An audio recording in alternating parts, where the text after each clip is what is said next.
All right, everybody, here we go. Got caught up checking my messages there, Isaiah. It's Tuesday, May 19th, 2026. My name is Robb Carter. Welcome to the future. #1 radio / podcast in America. Boy, I'm talking to some of these people.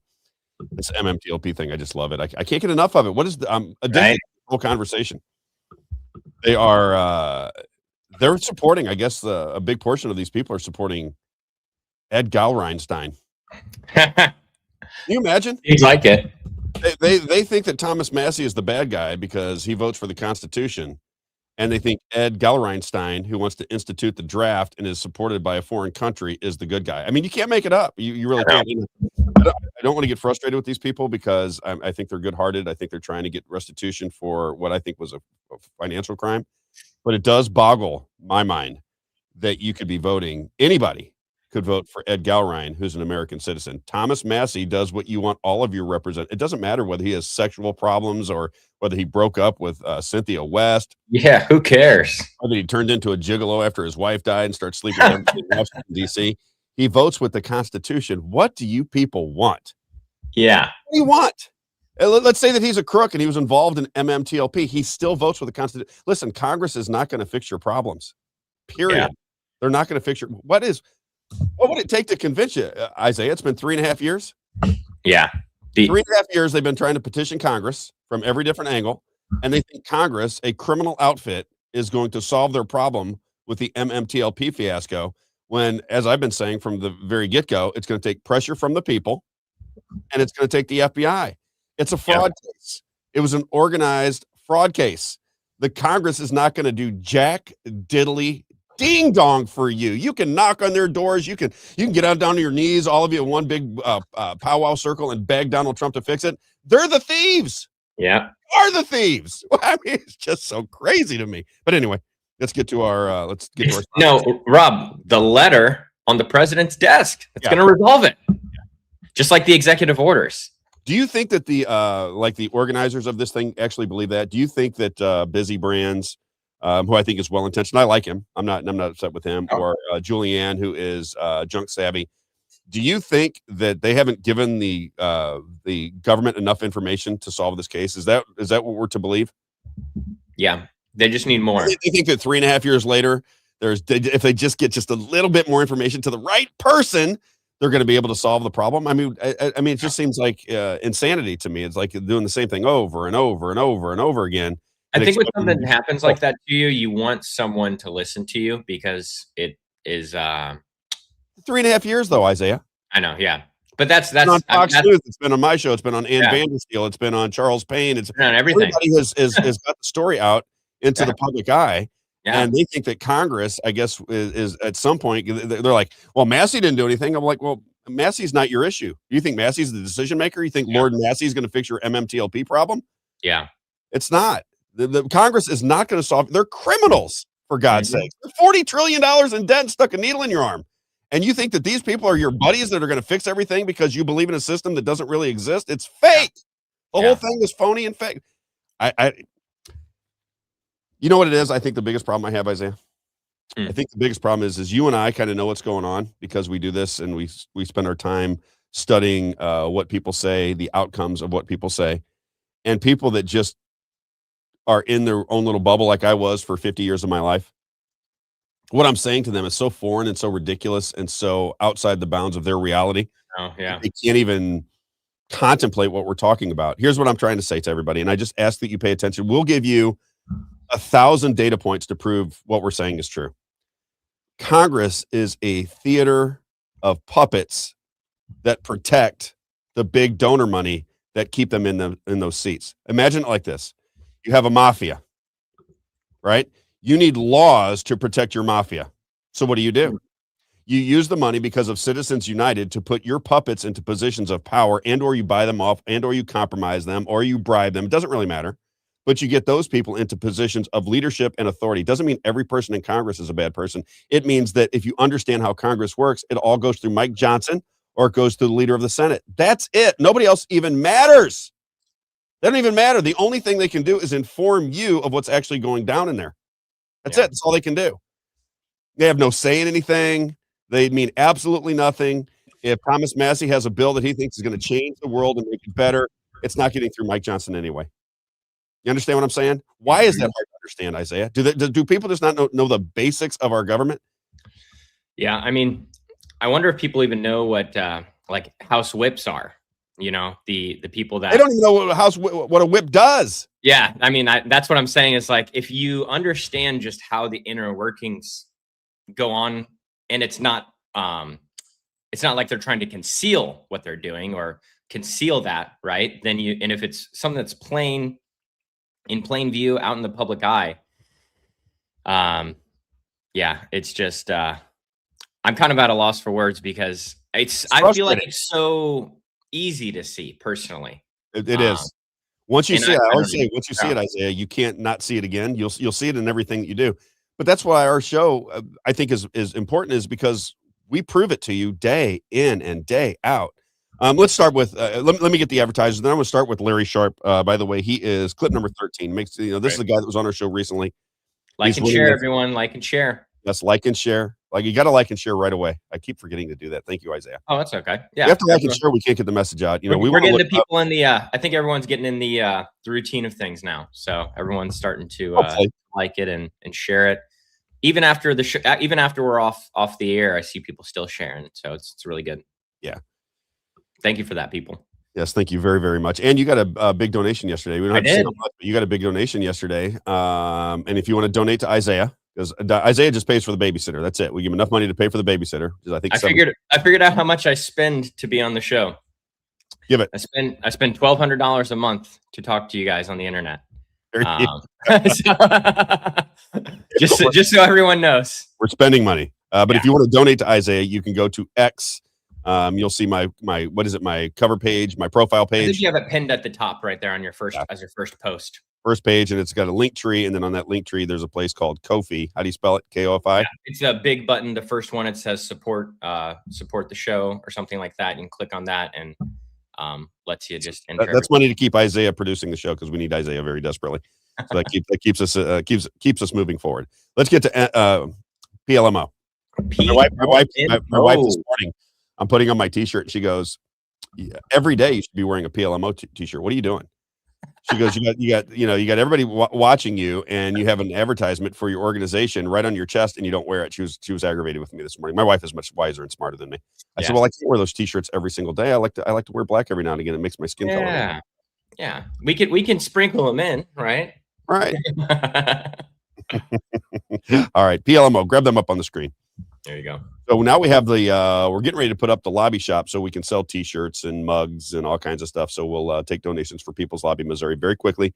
People's Lobby Missouri is nothing more than a marketing and pressure campaign, because you're not going to get these people to do what you want them to do unless you pressure them more so than the lobby money that's coming in to protect them. That's it. To me, that's the entire ball game right there. All this back and forth between Democrats and Republicans is a complete waste of your time. It is a one-party system. It is money that controls both sides of the aisle. They control the leadership. They control what's going to happen in your life. They govern you. It goes against everything the Constitution stands for. It goes against everything that our military veterans have fought for. It is a hijacking of our system. You can see it right before your very eyes. We try to explain it every single day, more and more information every day. And I tried to. Well, one of my buddies, Isaiah, he goes, "Rob, you're not even talking about Epstein anymore." And I said, "I know the narrative's changed." I said, "But we have to talk about what people are talking about so that we can show them that it's just nonsense." You can just show them over and over and over again that it's just nonsense. I mean, every narrative that you think is the biggest deal, give it a month, and then there's another one, and you've forgotten the other one. They control you through the narrative process. That's what Bernays talked about. They just control the narrative. They control what you talk about. They control your subconscious, and they control your mind through narrative building. And we have to explain that to everybody. As the narrative begins to build, we have to explain to them what was the outcome. Because Larry Sharp, in a minute, we're going to play this, does a terrific job of saying, well, he's talking about New York, but you can talk about Missouri, you can talk about the Carolinas, you can talk about any state in the union. It's all the same. It's just fake. Everything's fake. Everything is nonsense. The machine is moving in the direction that it wants because money controls that machine, and they're going to give you talking points to make you either hate the Democrats or the Republicans. That is the game. I need to start every show by saying that's the game. That's how the game is played. All right. So People's Lobby Missouri, what we've decided is that we don't want to play that game.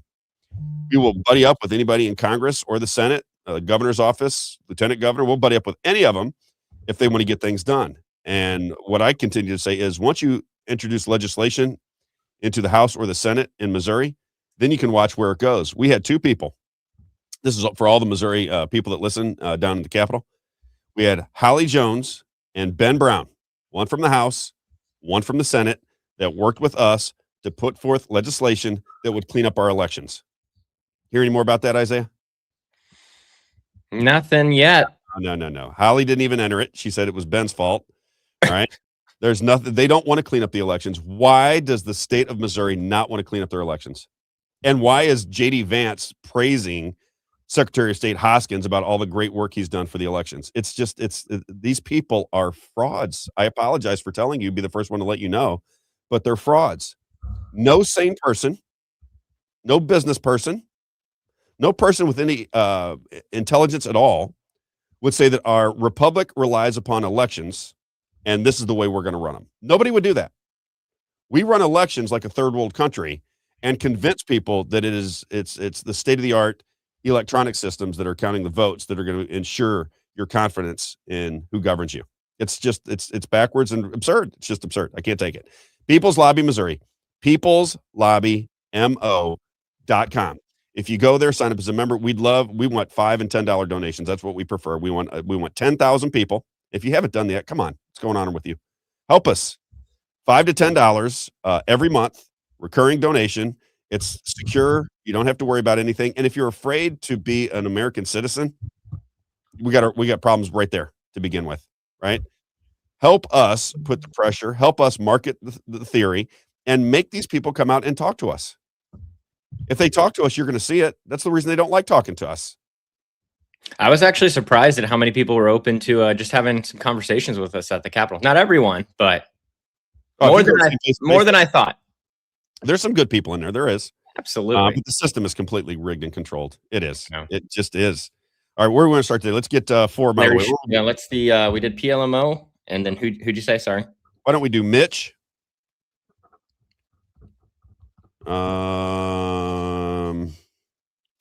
Let's do Mitch. Let's do Carrington. I'll give him a double plug today. He's been around for a long time. Oh, I love that. My wife actually just asked me, how do we get a consultation with Rick Babbitt's? Jones Water and Valvoline. Those are the first four. Perfect. Call me about Rick Babbitt. Still take care of you. What was the fourth one? Sorry, I was writing all these down. Valvoline. Thank you, Rhonda, for the $100 donation. Just got a donation just now. Thank you so much. Really appreciate that. Rhonda. Help me, Rhonda. Help me, Rhonda. Yeah. Am I the only one? That's it. I gotta sing all the songs. Finn loves your old songs, by the way. Finn on X, and he I don't remember if it was a DM or a comment. He's like, man, Rob always he's singing the old hits. I love it. He's a general contractor in Kansas City. His whole crew listens to the show, so he loves it. Yeah, we got a lot of fans in Kansas City because my best friend lives in Kansas City. I have family in Kansas City. Okay. So they've been spreading the show around, and a bunch of people get a load of it. If they like what we're talking about, you know who likes the show more than anybody? Are people that don't think they're Democrats or Republicans. If they just don't see themselves in that light, they love the show because I think they get sick and tired of saying, "Are you a Democrat or Republican?" And it feels like the only argument is between Democrats and Republicans, right? It's like a third of the country doesn't see themselves as Democrats or Republicans, yet they're never involved in the conversation. Yep. It's very odd. That's what I felt even at the doors. People asked me if I'm a Republican when I was knocking doors, but it didn't matter to them, if that makes sense. They kind of used it as a lens to kind of look through, but then they would kind of backtrack in the conversation. Like, well, it's okay if you're not, because they didn't want to put the pressure on me, I guess.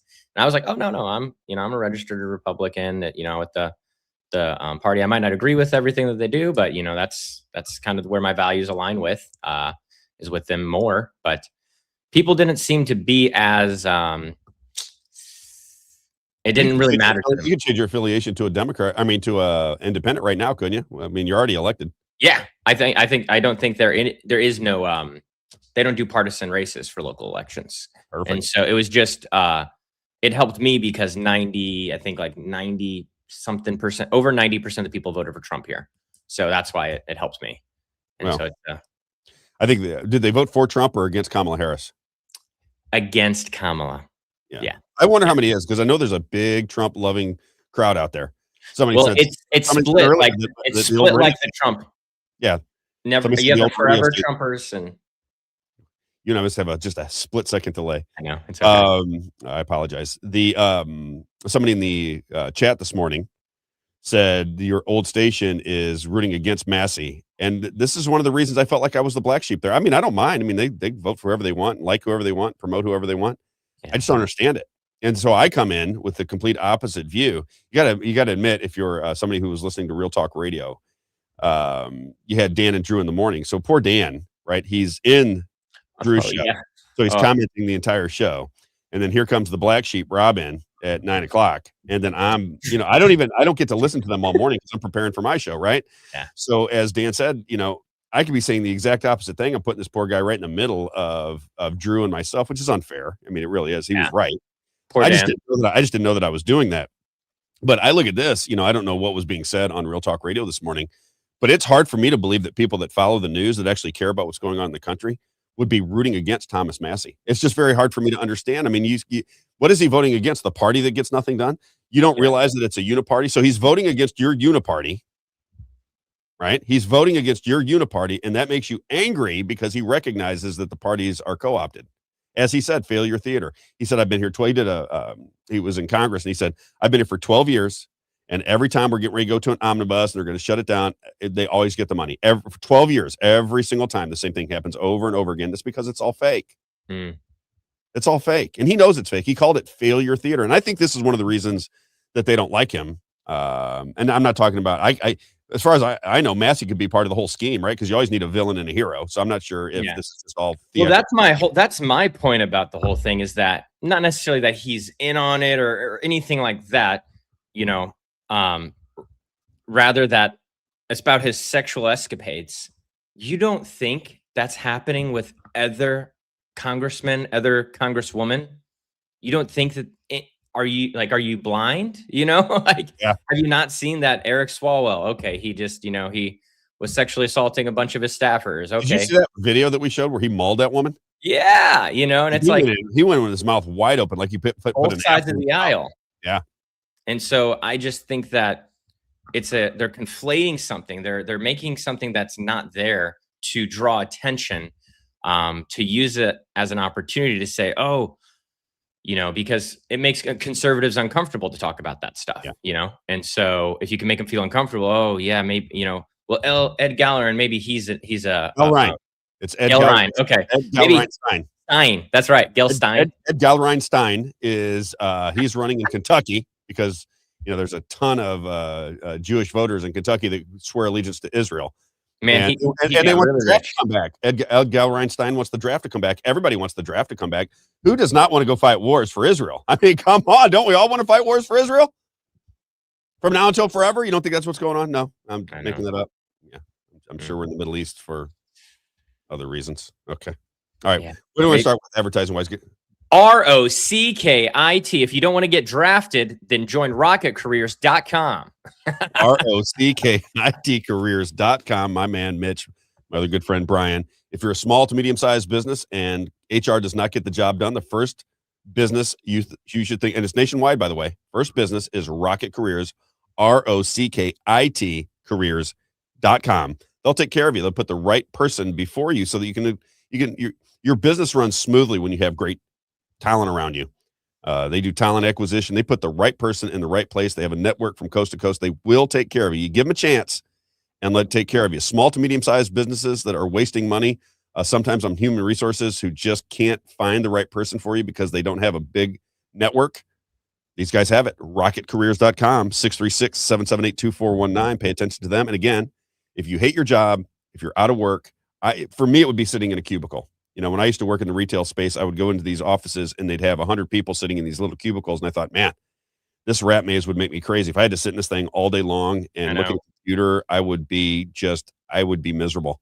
If you're one of those people who just can't take another day of it, want to change your life, want to launch a new career, out of work, hate your job, rocketcareers.com, ROCKIT careers.com, or you can call them at 636-778-2419, 636-778-2419, rocketcareers.com. You know, when I actually worked at a job like that, where I was in a bunch of cubicles, and there's one day I stood up and I walked up and I said, "All right, this is it. I'm leaving." And they're like, "Really? Can we convince you to stay, Isaiah? What can we do?" I was like, "No, I can't, this is not me." Yeah, when You it's know, over, it's over. I'd done it for, I think, like 5 or 6 years, you know, in that industry, and just at 2 offices, so not a bunch of companies. And I stood up and left, and I went into a program similar to Rocket Careers, that helped me get a job in software, and that's where really my life was changed.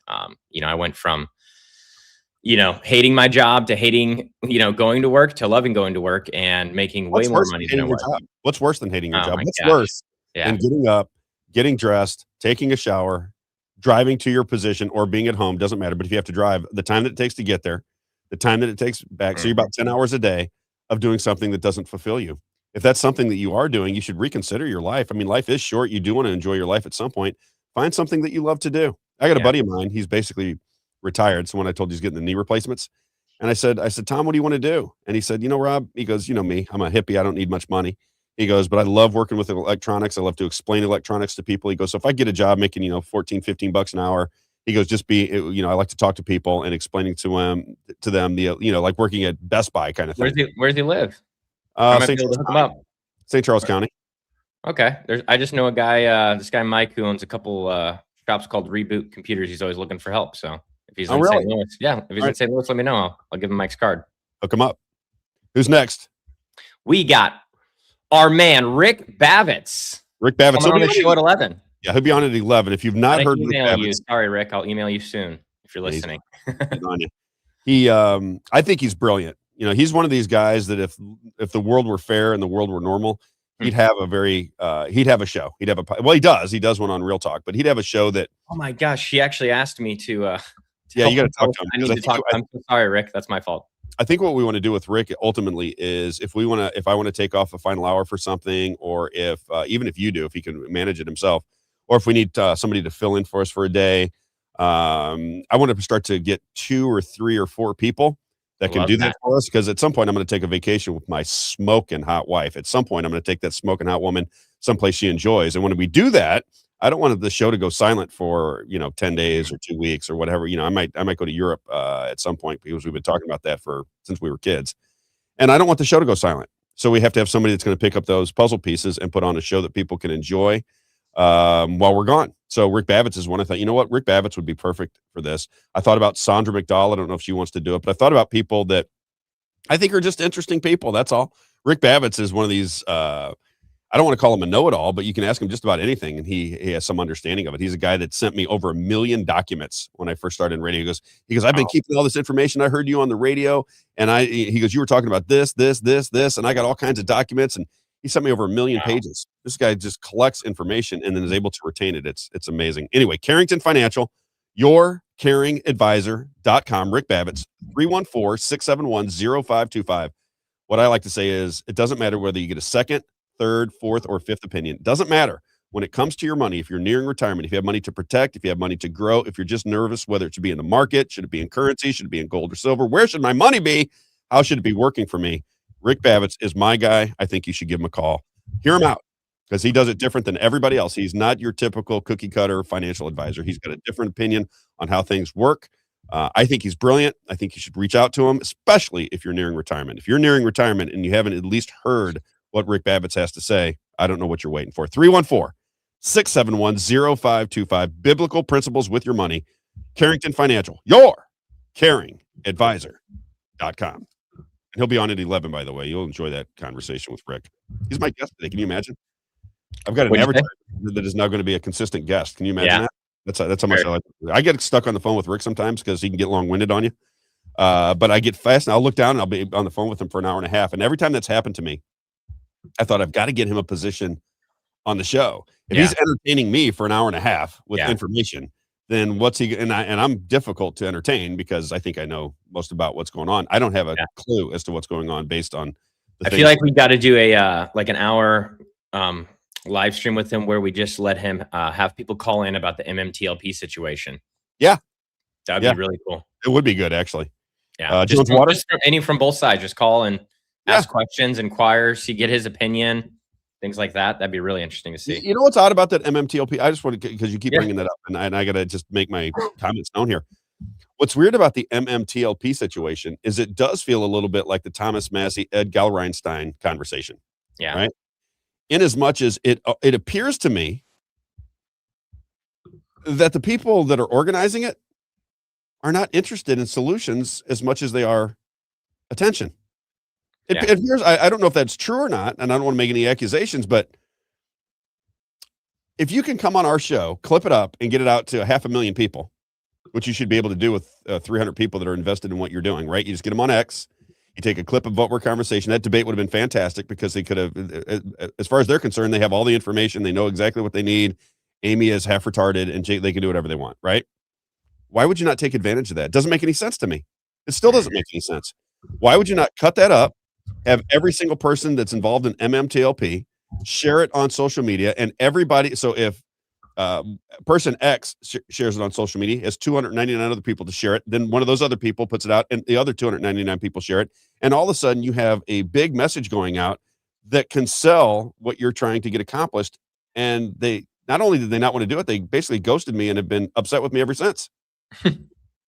Wow. That makes sense to you, Isaiah? Seriously? No, that's crazy. I didn't know that part, that they had pretty much ghosted you. That's interesting. Yeah, they pretty much ghosted me. I mean, as I said, I mean, just they don't respond to anything anymore.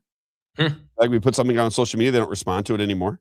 They're upset with me for telling me, and you heard it. I was told to book the debate with Amy. I was told to book it. You heard it. It was on a Spaces call. Book it, Rob. I was asking whether she wanted to do it. She said, book it, Rob. Book it. I said, is money going to work? Book it on Monday. She won't show up. And then she shows up and the other side doesn't. And I'm the bad guy for booking the debate that I was told to book. I mean, it's just, something is amiss. Something is amiss. Amy said, did you just call me half retarded? No, Amy. But at least Amy's communicating with us. I think Amy's on the same page with Thomas Massie. You have to look at this. If the people that are supporting MMTLP are supporting Ed Galreinstein, then by definition, you've been brainwashed. Yeah. I mean, you didn't recognize it was happening. Yeah, you didn't recognize it was happening to you. But by definition, you've been brainwashed, because if you care about what goes on in this country, if that's something that matters to you, then all you want is your elected representatives to vote with the Constitution. That's what you want. That's what you have to have. That is the guardrail that keeps us from getting into tyranny. It's the Constitution, the original meaning of the Constitution, not where they smear it and destroy it. And here we have a person that votes most with the Constitution of any other congressperson, the one who brought out the CARES Act con job, so you could all see that. He's the one that fought for the Epstein files to be released. And by the way, it was law to release everything in the Epstein case. It was law. They don't even follow the law.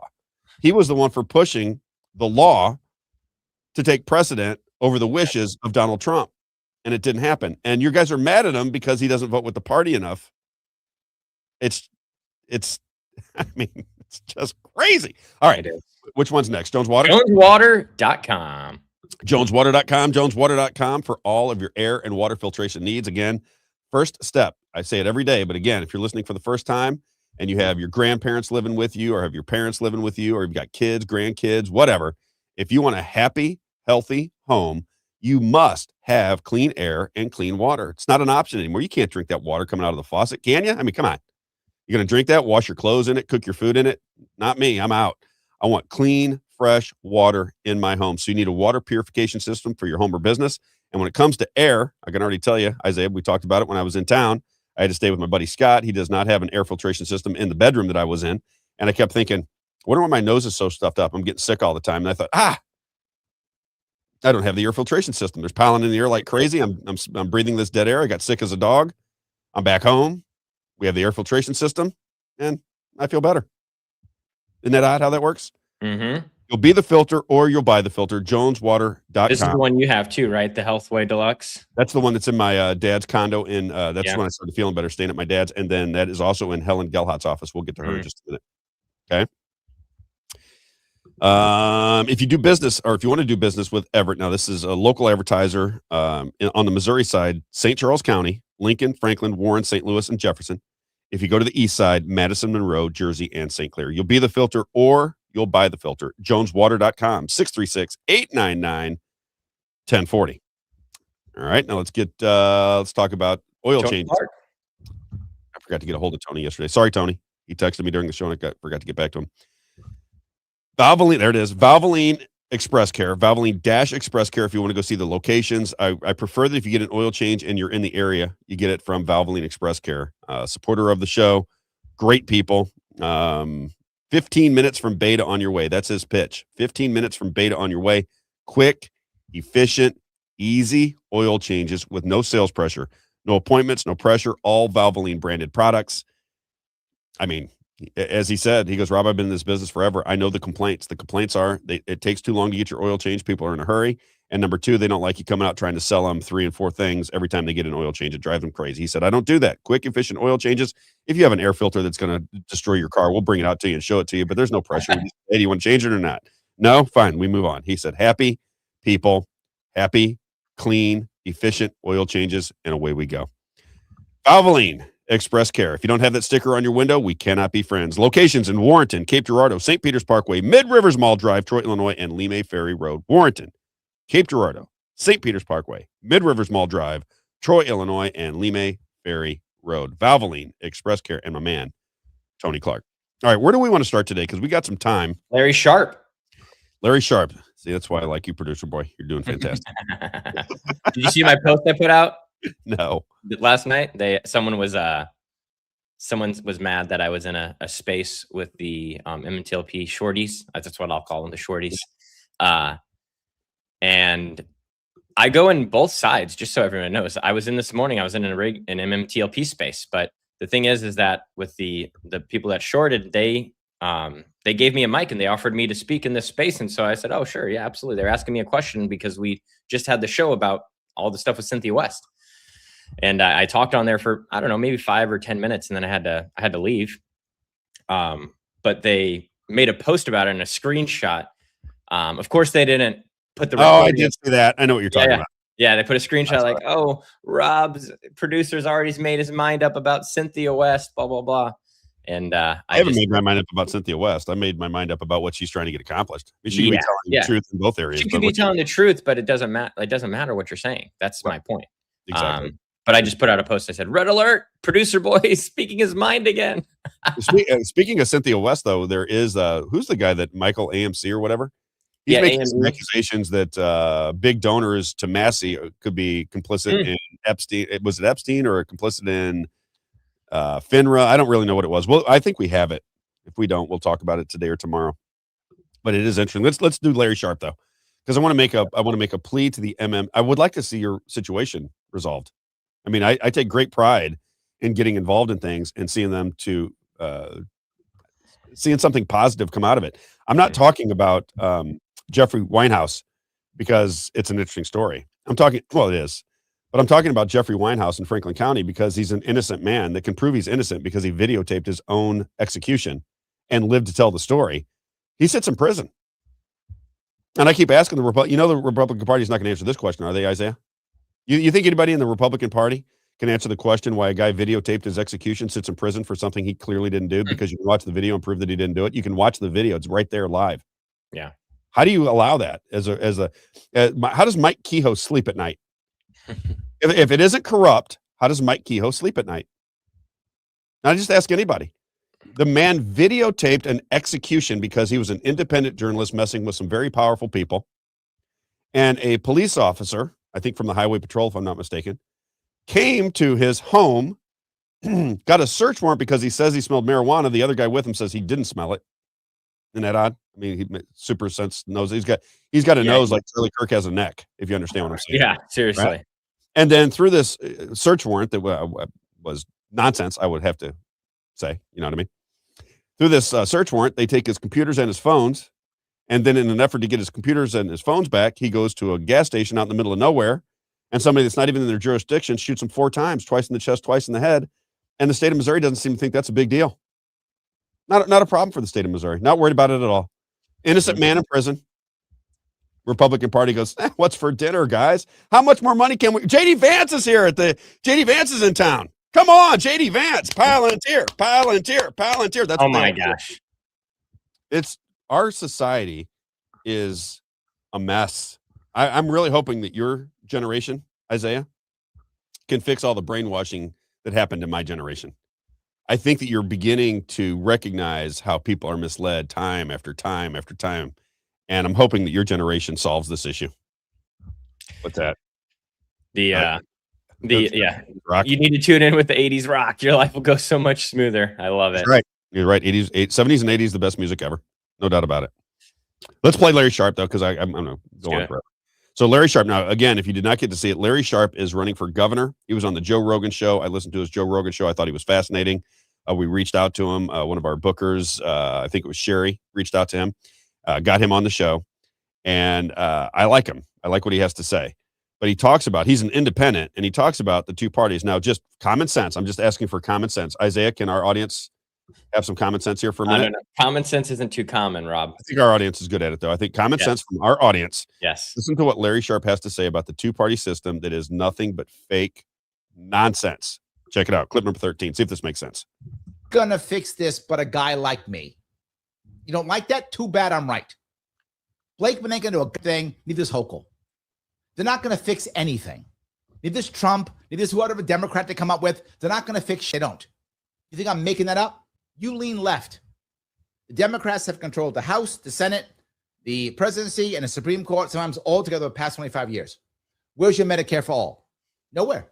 Where's your codification of Roe v. Wade? Nowhere. Because they were never going to fix it. You lean right. Awesome. Republicans have controlled the House, the Senate, Supreme Court, presidency, past 25 years, sometimes all together. Where's your balanced budget amendment? Nowhere. Where's your comprehensive immigration reform? Nowhere. They're not going to fix shit. They never were. So you keep going back to your tribe and watch the entire country keep collapsing and watch nothing get fixed. Or pull your head out of your and listen to a guy like me. It's your choice. Do what you want. Is he right? Pull your head out of your. They believe says butt. Yeah. He says ass, it says butt. But is he right? He's absolutely right. 100%. That is, it's demonstrable that he's right. I know. That's the whole point. If you remember, Isaiah, there used to be a conversation back in the day that said the parties basically switched in the what was it, the Southern strategy? That they basically switched. The Democrats became the Republicans. And there are people that would recite that to me. I have friends in my life that go, "Yeah, they switched. Don't you remember?" And I said, "What? Switched? Mm-hmm. They're the same. What do you mean they switched? They could switch." Yeah. Remember when Democrats used to be against the war? Yeah. Ukraine happened, and the Democrat leadership said, "War. We love war." They said, "War. We like war now." Yeah, we like war now. Yep. Right. You have the Republicans that are against Roe v. Wade. Right. They were against Roe v. Wade. Donald Trump sends it back to the states. The supermajority of Republicans in the state of Missouri could not get initiative petition passed that would have protected babies in the state of Missouri forever. Why not? Why didn't they want to do it? Right? We have to use just a tiny bit of common sense and start to recognize the Democrat Republican back and forth is nothing more than World Wrestling Federation nonsense. That's all it is. It's WWE, WWF. It is a fake fight. Money controls the situation. You're getting your panties in a bunch over absolutely nothing. Nothing. The only thing you should want of your elected representatives, and I'm going to endorse several. Right, I'm not on the radio anymore, so I'll give my opinion on several of these people that are running, and I'll give my endorsements up when it comes close to time. All I want them to do is expose the other people. That's it. That's all I want them to do. I don't want them to go there and go, "Oh, now I'm in the Republican club. I'm in the Republican club, and I got all the lobbyists coming in, and all the money's coming at me, and I'm 6'5", and I'm much more handsome, and I'm really cool now." I don't want that. I don't want that. What I'm trying to do in my exactly what you said, transparency, maximum transparency, and that's why you're going to be popular. That's why you'll probably be a big time politician at some point, because I think people are going to gravitate to what you're trying to get accomplished. If you decide that's what you want to do, I think that's probably what will happen. You can't leave the show and do it, though. Just FYI, Isaiah. I can only work part time as a state rep. Sorry, guys. Thank you very much. But it's so frustrating to watch because people are tribal by nature, right? Yeah, if I'm a Republican and I've identified as a Republican for the last 25 years, and I'm committed to stopping the Democrats because the Democrats are awful. That's just where my mind is at. That's what I believe in. I've never really questioned whether anything changes when the Democrats get in there, other than the rhetoric that we hear on Fox News or the rhetoric that we hear on CNN or MS Now that gets us all worked up. Watch Fox News for a day and tell me if you don't hate Democrats. Watch news for a week and tell me if you don't hate Democrats. Watch MS Now and tell me you don't hate Republicans. Watch MS Now for a month and tell me you don't hate Republicans. It's designed that way. It's the entire design of the situation. And people make money off of the fight. Why get involved in it? It's when it's I remember my ex-wife. She was when we were dating, we were both had children and stuff before, and we were, we had significant others on the other side of the fence, right? So her ex-husband was bothering her, and she would constantly respond to it. And I remember just getting frustrated with it. And I said, listen, if you know that he's trying to aggravate you, if that's his goal is to aggravate you, then why would you allow him to aggravate you? Yeah. Why? It doesn't make any sense. It's the same way here. If you know that the Democrats and Republicans are pitting citizens against each other and that they move the ball down the road in the same direction, regardless of whether the Democrats are in charge or the Republicans are in charge, what's the fight all about? It's just a different way of doing it, right? It's just a different way of going to the exact same place. Are any of the Democrats? Here's another, just a way you can determine whether it's a uniparty or not. The Republican Party said the elections were stolen in 2020. That's what Donald Trump, that's what the January 6th situation was all about. Don't you think the Democrats would fight for clean elections if they weren't involved with the Republicans? Don't you think they would take that issue up and go, hey, Nancy Pelosi, here's a clip. I played that clip on the show. Nancy Pelosi says that the Republicans under Donald Trump's leadership are going to try to steal the elections through the machines, is the way she put it. Okay? So if Nancy Pelosi says the Republicans are going to steal the elections, doesn't even matter if they're not going to steal the elections. Doesn't even matter. The insinuation is out there. Why would the Democrats in the state of Missouri not pound away at the Republicans for not fixing the election system that they claimed was broken in 2020? Why would they not do that? As a political savant, I'm going to tell you right now, they would do that if they cared. They don't care. A political genius. Yeah, political genius.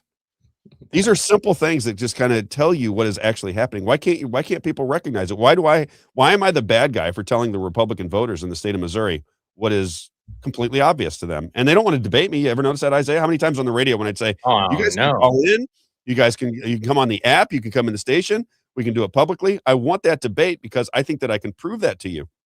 And I think I'm going to have a debate with Mike Koslow over AI data centers. Interesting. Last time, but he said he would do it. He said he would do it publicly, right? And I have the text messages and emails to prove it, right? So he says he's going to do that. I want to get him into, as this begins to bubble up, we'll get Mike Koslow, who's always been stand up as far as having the conversation with me.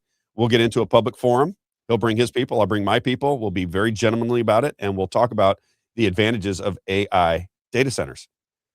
Because their argument is we got to beat China. Got to beat China. We don't have to beat the people that stuck the needles in your arm by mandate, stole your jobs, and closed down your churches. Not those people. Made you stand on dots and wear a mask on your face and the visor and the bubble wrap and the football helmets and the flippers just to say. Hey, you got your hantavirus vaccine, right? Right, Rob. Speaking of that, okay, so we got Larry Sharp. Are we clear on the one-party system? Does he sell that pretty well? I think so. I mean, I don't even think you got to sell it. I think you just watch. I mean, I know a lot of people do watch.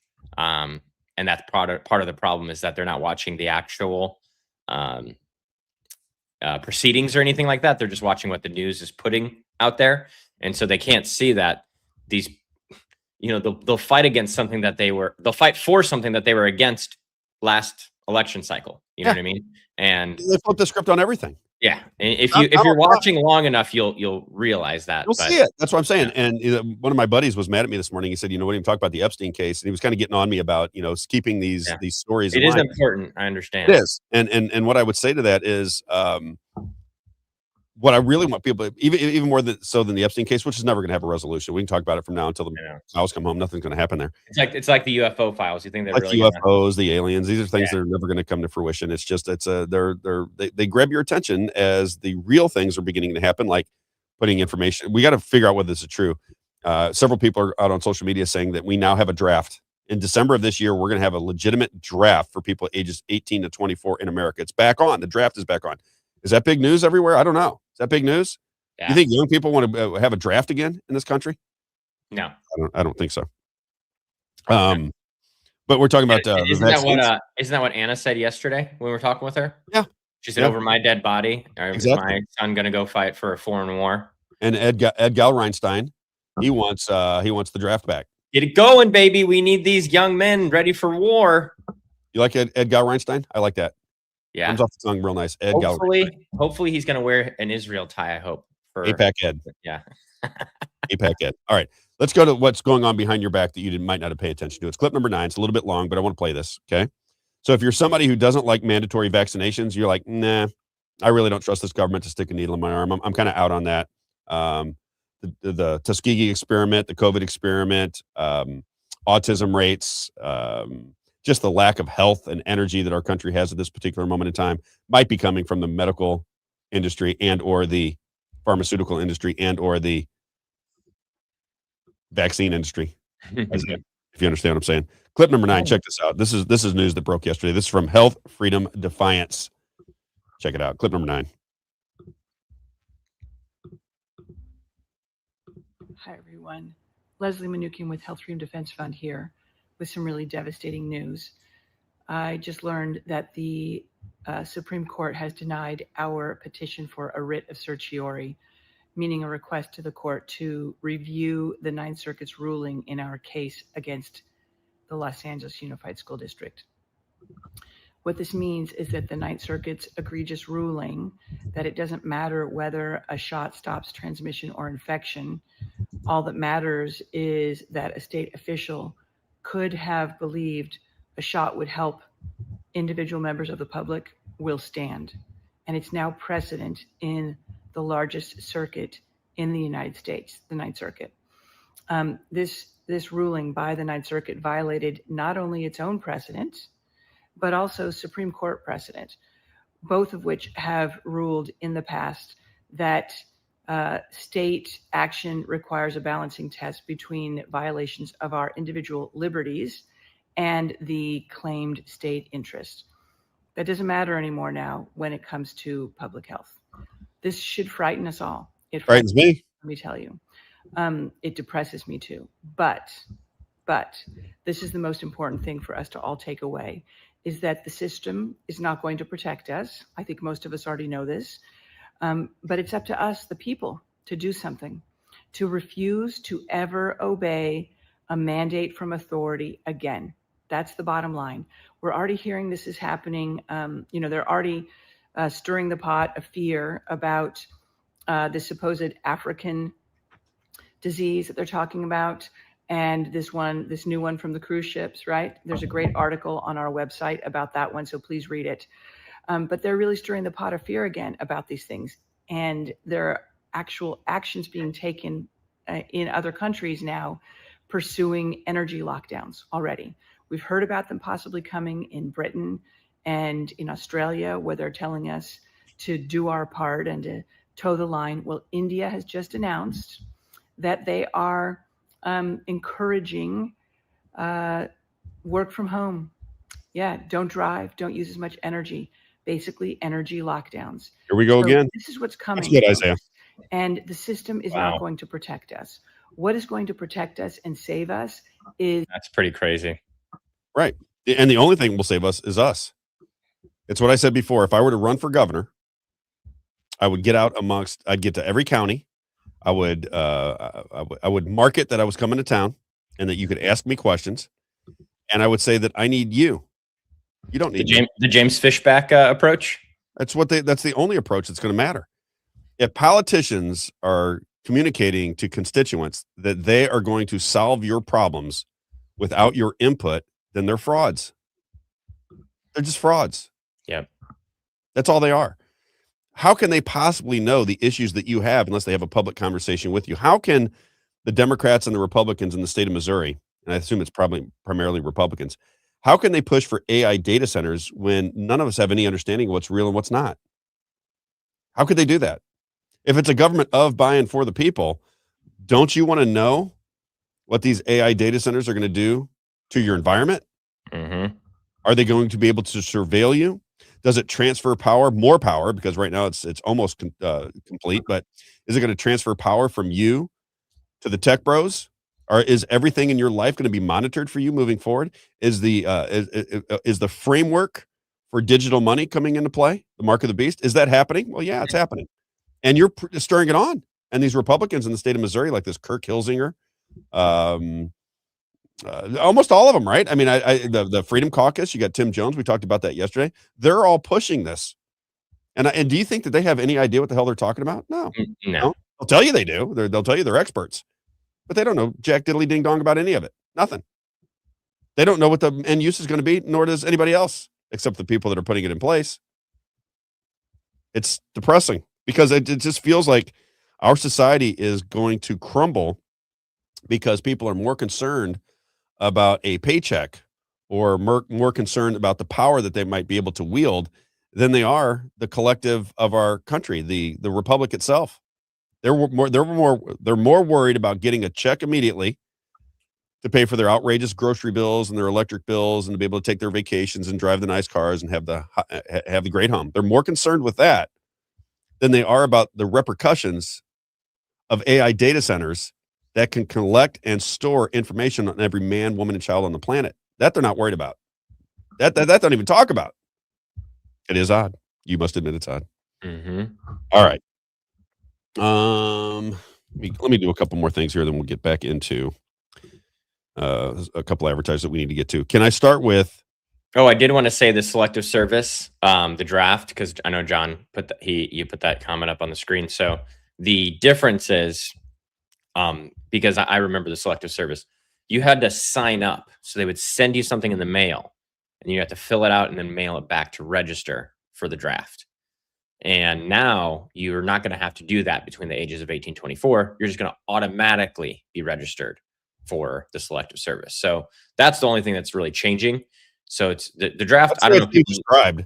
That's the way it's being described to me. It's automatic. Let's run through this, Isaiah, because we'll answer John's question. All right, let's start with Ed Gallereinstein. Ed Gallereinstein, clip number 2. This is what he has to say about the draft. He was doing a podcast. Someone's got to make a picture for us of that. Ed Gallereinstein. Maybe the MMTLP people can. Ed Gallereinstein. I like that. All right, clip number 2. Let's do it. I had 10 up. Sorry. No worries. In 73, we moved away from conscription selective service and went to the all volunteer force. Right. And so that's been the most challenging few years since that transition, and that is a significant issue for national security. And now back to the question about, well, selective service and the attitudes about it. I would offer there is a cultural issue, and that it does appear we have a corrosion of our culture and the commitment to what our nation stands for. If you figure, we got to start selective service, we got to get them through all the in-processing, boot camp, trainings, you're talking months downstream. Do we really have that time anymore? No. Is that a deeply flawed concept? Yeah. And so what would really happen if we had to go from what I call a cold start of a pending, world war? How fast, and what would really happen if we had to re-implement selective service, i.e. the draft, train, equip, and prepare to deploy those forces? I'm not sure we have that kind of time anymore. Right. Because of speed and lethality. We want to stay in deterrence. I'm not so sure that we're on as high ground in deterrence as we could be with sort of the way things are unfolding relative to our ability to field combat. Gallereinstein. Yeah. And so wants to make sure that we're prepared for war if Israel decides we need to attack any of its neighbors anytime soon. Ed Gallereinstein wants to make sure. You got to remember, so just listen to what Ed Gallereinstein is talking about, and then know that AIPAC funded his presidential run, and then know that Donald Trump supported his presidential run, and that's all you really need to understand. It's ABC. Easy. 1, 2, 3. ABC. 1, 2, 3. That's all it is. Baby, you and me, girl. Why? Just ask You know that one. Ask yourself, my Ed Gallereinstein fans, why would 3 very large dual citizens between Israel and the United States be interested in getting rid of Thomas Massie? Thomas Massie has a bill that is anti-AIPAC. And then you have the people that really care more about Israel than they do the United States trying to take him out. I give you Laura Loomer and Cynthia West. It's just so simple to see. This is going to be a battle to determine whether America first, which means we concentrate on the enemy within, right? We have an enemy within this country. It is our government. It is big pharma. It's the big insurance companies. It's the big hospital administrations. They don't see themselves as the enemy, but they've stolen your freedom because they bought your representatives. So your interests do not align with their interest all the time. They would see themselves as patriotic just like you and I would. But they've hijacked our system. Stole it from you. Clear as a bell. Easy to see. No competent government would tell you to stick a needle in your arm by mandate and tell you that you couldn't travel or hold a job if you didn't comply. No government that was on your side would do that. So every government that enforced those rules are in the same game. There are ways to figure out what's going on. Every society. Is this thing on, Isaiah? I want to make this very clear. Can you clip this one? I want to make sure. All right, seriously, I want this clipped. I want this out, please, for me. They clip that after this. For the love of God. You can tell who's in the game by who mandated vaccines to their society. You think this is the United States versus China. You think this is the United States versus Venezuela. You think this is Ukraine versus Russia. Every society that mandated that their people take a genetic therapy with no safety record, they didn't even list the ingredients that were in it before they sold it to you and said you had to get it in order to travel or keep your job. Every nation that did that is in the same game together. A, B, C. Easy as 1, 2, 3. That's all you got to know. Because common sense people who have not been brainwashed out of reality would simply recognize that you wouldn't do that, would you? If you were the president of the United States out there in the audience and you're seeing you're standing up at your rallies going, drain the swamp, drain the swamp, drain the swamp. And then somebody from the swamp comes in and goes, we're going to have to shut down society. We have a respiratory virus called COVID coming in. Pfizer, Pfizer, Pfizer, Pfizer. Moderna, Bill Gates, Palantir. You would not say, you know what? You might say, hey, we're going to get vaccinations out because the institutions are telling me this is going to be safe.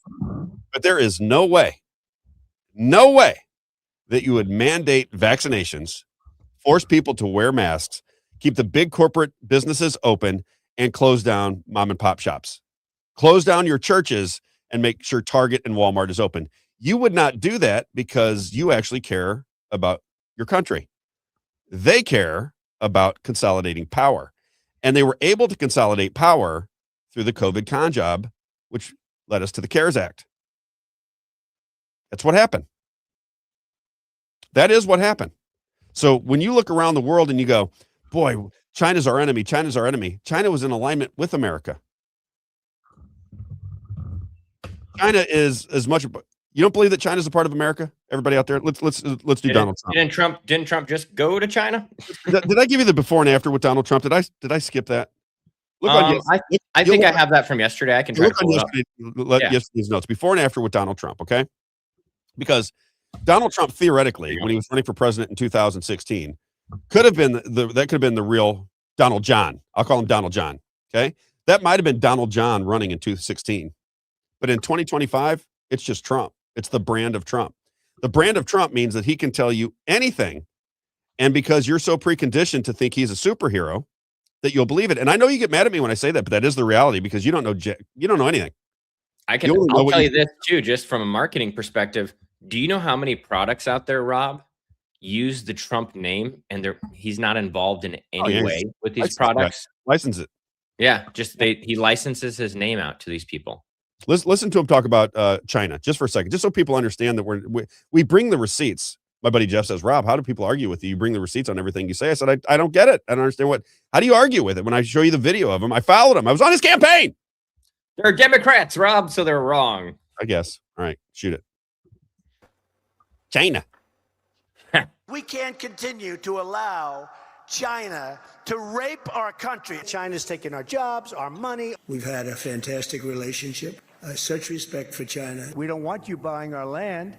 We don't want you taking the land and basically taking it off the market.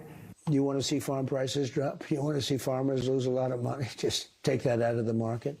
There are about 31%, almost 31% of foreigners coming to Harvard. It's too much because we have Americans that want to go there. I could tell them, I don't want any students. It's a very insulting thing to say to a country. If you want to see a university system die, take 500,000 people out of it. It's remarkable. And Trump supporters will say it's 5D chess. Ed Galreinstein, 5D chess. 5D chess. It's 5D chess to run a campaign. Go on the doctor. Who's the guy with the bald headed guy that came from Oprah? What's that guy's name? He does that stupid dopey show. What's the name of it? Come on, Mr. What is his name? You know what I'm talking about? Dr. Phil. Oh, Dr. Phil. Okay. Phil. Yeah. So Trump goes on Dr. Phil. Dr. Phil brings out a map and says, right here in Missouri, you have a military base, and all this land around this military base was bought by the Chinese. And Trump goes, oh, yeah. So he runs his campaign on the idea that China should not be able to buy land in America, that China is the enemy. China virus. He said it 1,000 times. So China's the enemy. China's the enemy. And now that he's the president in 2026, now we would destroy land ownership if we messed with the Chinese, and we have to bring in 500,000-600,000 students. I'm curious what Eric Schmidt and Josh Hawley have to say about that. Whatever Trump says, that's what they say. Yeah, they're the ones who fought so hard against China farmland, though. So I'm very, very curious what they have to say. Isaiah, again, I ask, how can people not see it? Yeah. How can people not see it? I'm honest. How can people not see the simplicity of what is happening here? These people. I'm excited to go to DC to ask them. Can't wait. These people they're I don't even know what I guess puppets is the best word, because they're basically reading the script. They're told what to think, and that's what they do. And that's how they get the money. That's how they stay in office. Yeah. You remember the post that we did? I think it was either me or you that put it out, or Jake, when we were at the Capitol. We took a picture of the script because someone accidentally had left their script on their desk open. Yep. And you could see it. Everything, we could read it.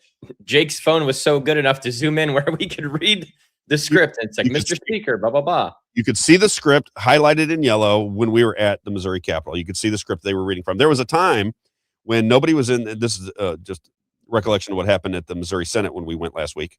So we're sitting in there. There's like 5 or 6 Senate members there. Everybody else is out hanging around doing whatever they're doing. And then when they some kind of bell or buzzer for everybody to come in and take. Yeah, they're like, all right, Sergeant of Arms, call them all in.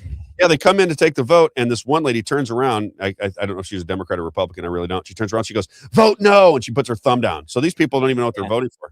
They got one person who sat through the thing that says "vote no," and they're all going to vote no. Yeah, it's. That's why they don't want video. And mad at me for noticing, Isaiah. You got to admit they're very upset with me for noticing. I know. How dare you notice and call them out? Another thing I thought that was interesting is how disrespectful they were when people were talking. You remember Nick Schroer and I think it was. Hang on, I got to answer this guy. Oh, yeah. Right. So it says Dan Hukin sides with the left-wing NGOs and illegal undocumented border jumpers. Do some research. Mouthpiece for the left. Now, why would this person be listening to the show? He sides with the left wing. Dan. There is no left wing. That's the whole point of what we're talking about here. There is no left wing, right wing. Donald Oaks. Come on, baby. Uniparty, baby. Donald Oaks, answer me this. Why is abortion legal in Missouri right now with a supermajority of Republicans? Can you explain that to me, Donald Oaks? Is the Republican platform to have abortion up until the 9th grade? Yeah. And then is that the Republican platform, Donald Oaks? Is that what it is? You explain it to me, Donald. I really want to understand where you're coming from, because I get frustrated with these arguments, left versus right, because it's infantile and ridiculous and easy to understand. Explain to me, in the state of Missouri, why we have open abortion law all the way up until 9th grade, Planned Parenthood everywhere. Why do we have that in the state of Missouri when we have a supermajority of Republicans running the show? I'm going to wait, Isaiah. Wait for that answer. Is that what the right wing wanted, Donald Oaks? Is that what the Republican voters wanted? On-demand abortion in the state of Missouri? Is that what you think the right wanted? No. They didn't want it, Donald. There's no left or right wing. There's only rhetoric. You quit falling for what they say and watch what they do. Do you think? Wait, let me ask Donald Oaks another question. Do you think in the state of I live in Florida right now. I go back and forth between Florida and St. Louis. One of the great things about Florida is I don't have to mess with the tags. I don't have to go get that little sticker on my license plate, and I don't have to go get the emissions, and I don't have to pay personal property tax. You tell me, how long have the Republicans been in charge? And do you think there's even 1% of conservative voters that want to pay emissions tests and personal property tax in the state of Missouri? Is there one? Or gas tax? Or a gas tax. Do you think over the last 20 years, somebody in the Republican Party went, what will be a win for us? I know that my voters don't like personal property taxes because it hurts small businesses. If you're a contractor and you got to pay money on your trucks and your loaders and everything else, well, it hurts your business. That's the small guy, right? So we're going to take care of that small guy. Why don't we just get rid of personal property taxes? Why didn't they do that? Anybody know? Any of my Republican friends can explain that to me? No. There's no answer because it's obvious. Why do you think they expanded DESE? Do you think conservative voters go, you know what? We want DESE to be enormous. We want to have billions and billions and billions of dollars to indoctrinate our kids, make sure that grown men can go into the little girl's bathroom in their high schools. This is what we want. We want a sunset on the transgender ideology so that we can now, if mom wants to transition her child at 12 years old, if mom says it's good, then it's good. Let's do it. Is this what conservative thinkers believe, Isaiah, that you're aware of? No. But that's what goes on in Missouri. How can that possibly be? With a supermajority, you got to remember, when I watch like some of these people, these influencers on social media, and it's always about the Democrats in the state of Missouri. This is how much power the Democrats have. Zero power. None. They're completely irrelevant to what goes on in the state of Missouri. And yet they keep getting things done. Adding amendments that slaughter good conservative legislation, as Bryant Wolfen tried to explain yesterday on the show. Yep. I was thinking about that as you were talking about it. It's incredible that you can't get it. Is so, the left-right paradigm is so embedded, the conservative, liberal, Republican, Democrat, Fox News, CNN, that is so embedded into the psyche of the American citizen that they just cannot, no matter how much you explain it to them, no matter how many times you show them what's going on in the state and in this country, they ignore it. They cannot see it for what it is. And it is, I don't know if it's fixable. I really don't. I don't know if brainwashing at that level that you can do anything about it. The only reason I think there might be a fix, Isaiah, is because I was brainwashed just like that. That's why I don't get really mad at people. I get frustrated, but not mad. Yeah. I was the exact same way. I saw the world through the exact same lens, argued with everybody in my life. If Robb Carter at age 40 would have been watching Robb Carter at age 56 on the screen right now, I'd be yelling at him. Yeah. I would. But I dedicated my life. Nazi. Yeah, I'd be a Nazi. The difference between me and most people who pay attention to these type of things, I dedicated my life to it, Isaiah. Mm-hmm. I dedicated my life to trying to understand what was going on. Dedicated too much time, to be honest with you. But I hope we are able to make some fixes in the not too distant future. Let me get some of these. We got a million clips here that I wanted to do this. So it started with Ed Gallereinstein. All right. So we got to stay with Ed Gallereinstein. Let's get the Trump endorsement for Ed Gallereinstein. Oh, baby. Clip number 10, if you don't mind. Got to get that Trump endorsement. We'll just make sure that we know that Donald Trump is firmly behind Elmer Fudd, Ed Gallereinstein. Tell a rally tonight for a friend of mine, Ed Galrein, who is a fantastic man, a fantastic hero, war hero, farmer from Kentucky. He's running against the worst congressman, in my opinion, worst Republican congressman in the history of our country. The guy's a total disaster, and you know who it is? Thomas Massie. He's the worst. So we have to get out and vote. We have to make sure that Ed gets there. I mean, Ed left the Republican Party because he couldn't stand Massie, couldn't stand watching him, couldn't stand how disloyal he was to your president. He left the Republican Party, but he came back, and he came back strong. He couldn't stand Massie, and neither can I. A bad guy. So get out and vote. Thanks a lot. Bye. Very interesting. Ain't it? I like his word choice is interesting too, because he said he's the worst Republican congressman, the worst ever, in my opinion. And then he kept going on because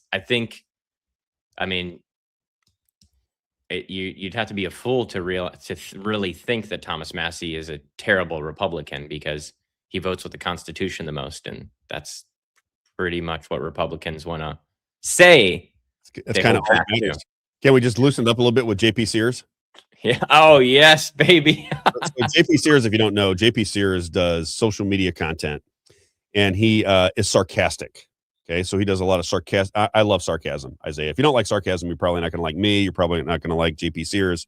But here's a piece that he put out being very sarcastic about his love affair with Ed Gallereinstein and his love affair with AIPAC and Israel. Clip number 8. Play it for a little bit. Massie is bad for America. He's been the worst congressman in the history of our country. That's why everyone in the MAGA coalition has always hated Thomas Massie for the past few months. He just wants to put Epstein's friends in handcuffs, while his opponent, the better choice in this election, is funded by Epstein's friends. And one of those friends is a foreign country 6,000 miles away from Kentucky, trying to decide this election for Americans, which is the way it should be. And his opponent, Ed, wants to do things that Thomas Massie just doesn't. Like Ed wants to reinstitute the draft for our country. And I kind of like that. So your children can always fight the wars that Israel wants us to. Thomas Massie's against war. Why? I think he's scared. So in this election, you can either vote for the guy that wants to put Epstein's friends in handcuffs, or you can vote for the guy that's funded by Epstein's friends. I think the choice is clear. I think he's right. He's right, though. The choice is clear. We've always hated Thomas Massie for the last few months. That was my favorite part. He's so good. That is funny. He is JP Steers, everybody. If you've not checked out his work, I suggest you do. He's a very humorous guy. Now let's get I just put in Grok, just so you know. I said, out of the current Republican congressmen that are in office, who follows the Constitution the most? And it said no single congressman perfectly follows the Constitution. But the two that stand out the most frequently are Thomas Massie and Chip Roy. Interesting. Yeah. So Grok said, can you look into can you ask Grok, since we've got this up? Yeah. Can you ask Grok what language was passed that puts back the draft? Because I want to get John Grady. John Grady's a smart guy. He'll know what's going on here. And I saw he was commenting on it, and I don't want to get this wrong. But what I understand, and we'll play this Chinese professor here in just a bit, that it's automatic. You're automatically, as of December of this year, you're going to be automatically put into the draft, is the way they describe it. Does Grok bring the language forward so we can? It doesn't. It gives me a summary here, which is probably give me a sense of it. But it says the fiscal year 2026 National Defense Authorization Act, NDAA. If anyone wants to look it up, specifically Section 535.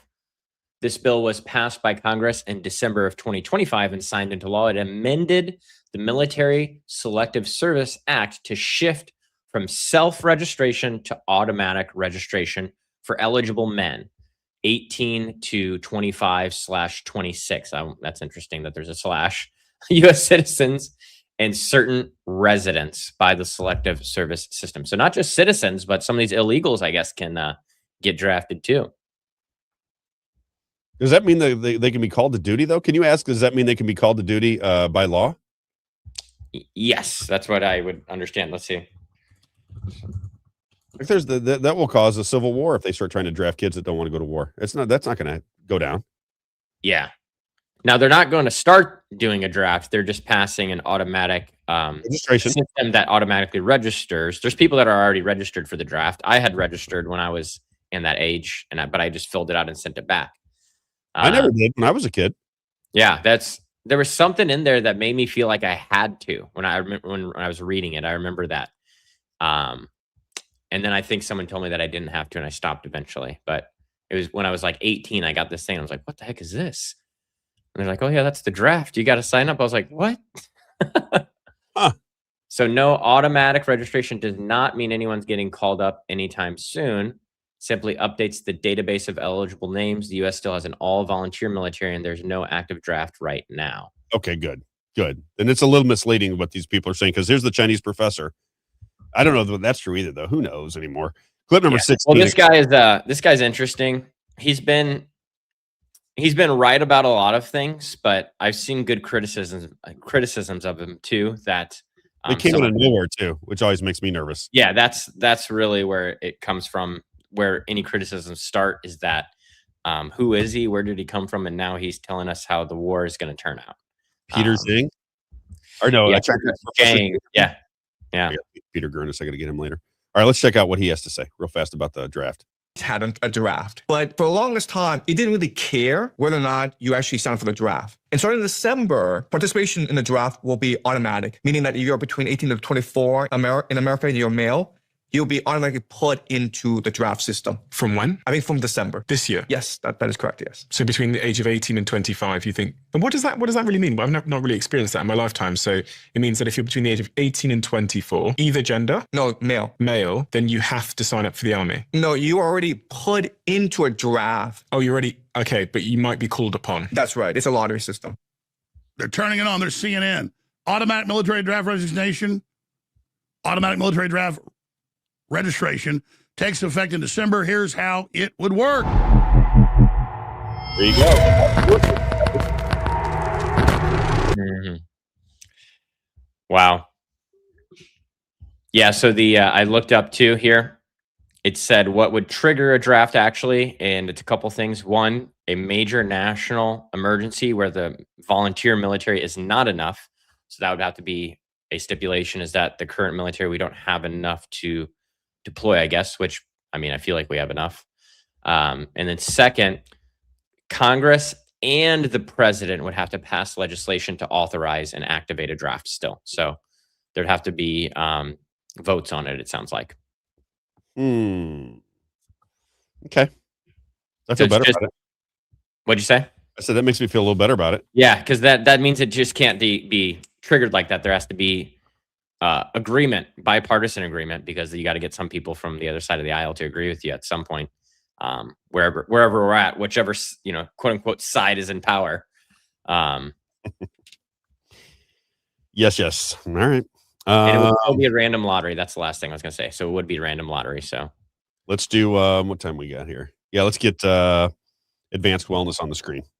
Advanced wellness. She corrected me. She sent me a text message last night. Dr. Helen Gelhart did. And she said, Rob, you're calling Rep. Bryant Wolfen congressman. She said he's an assemblyman. Yes. And said, yeah, I should call him a House rep instead. You're right. Yeah. Thank you, Helen. Well, I think you were talking about so many things yesterday, and then you were talking about congressmen. You just said it one time. I heard you, but I was like, it's an easy mistake. Don't let Helen correct me. You got to correct me, Isaiah. Well, it's just an easy mistake I think anyone could make just when they're talking politics. She was right. I like that. I got people correcting me all the time. That's good. There she is.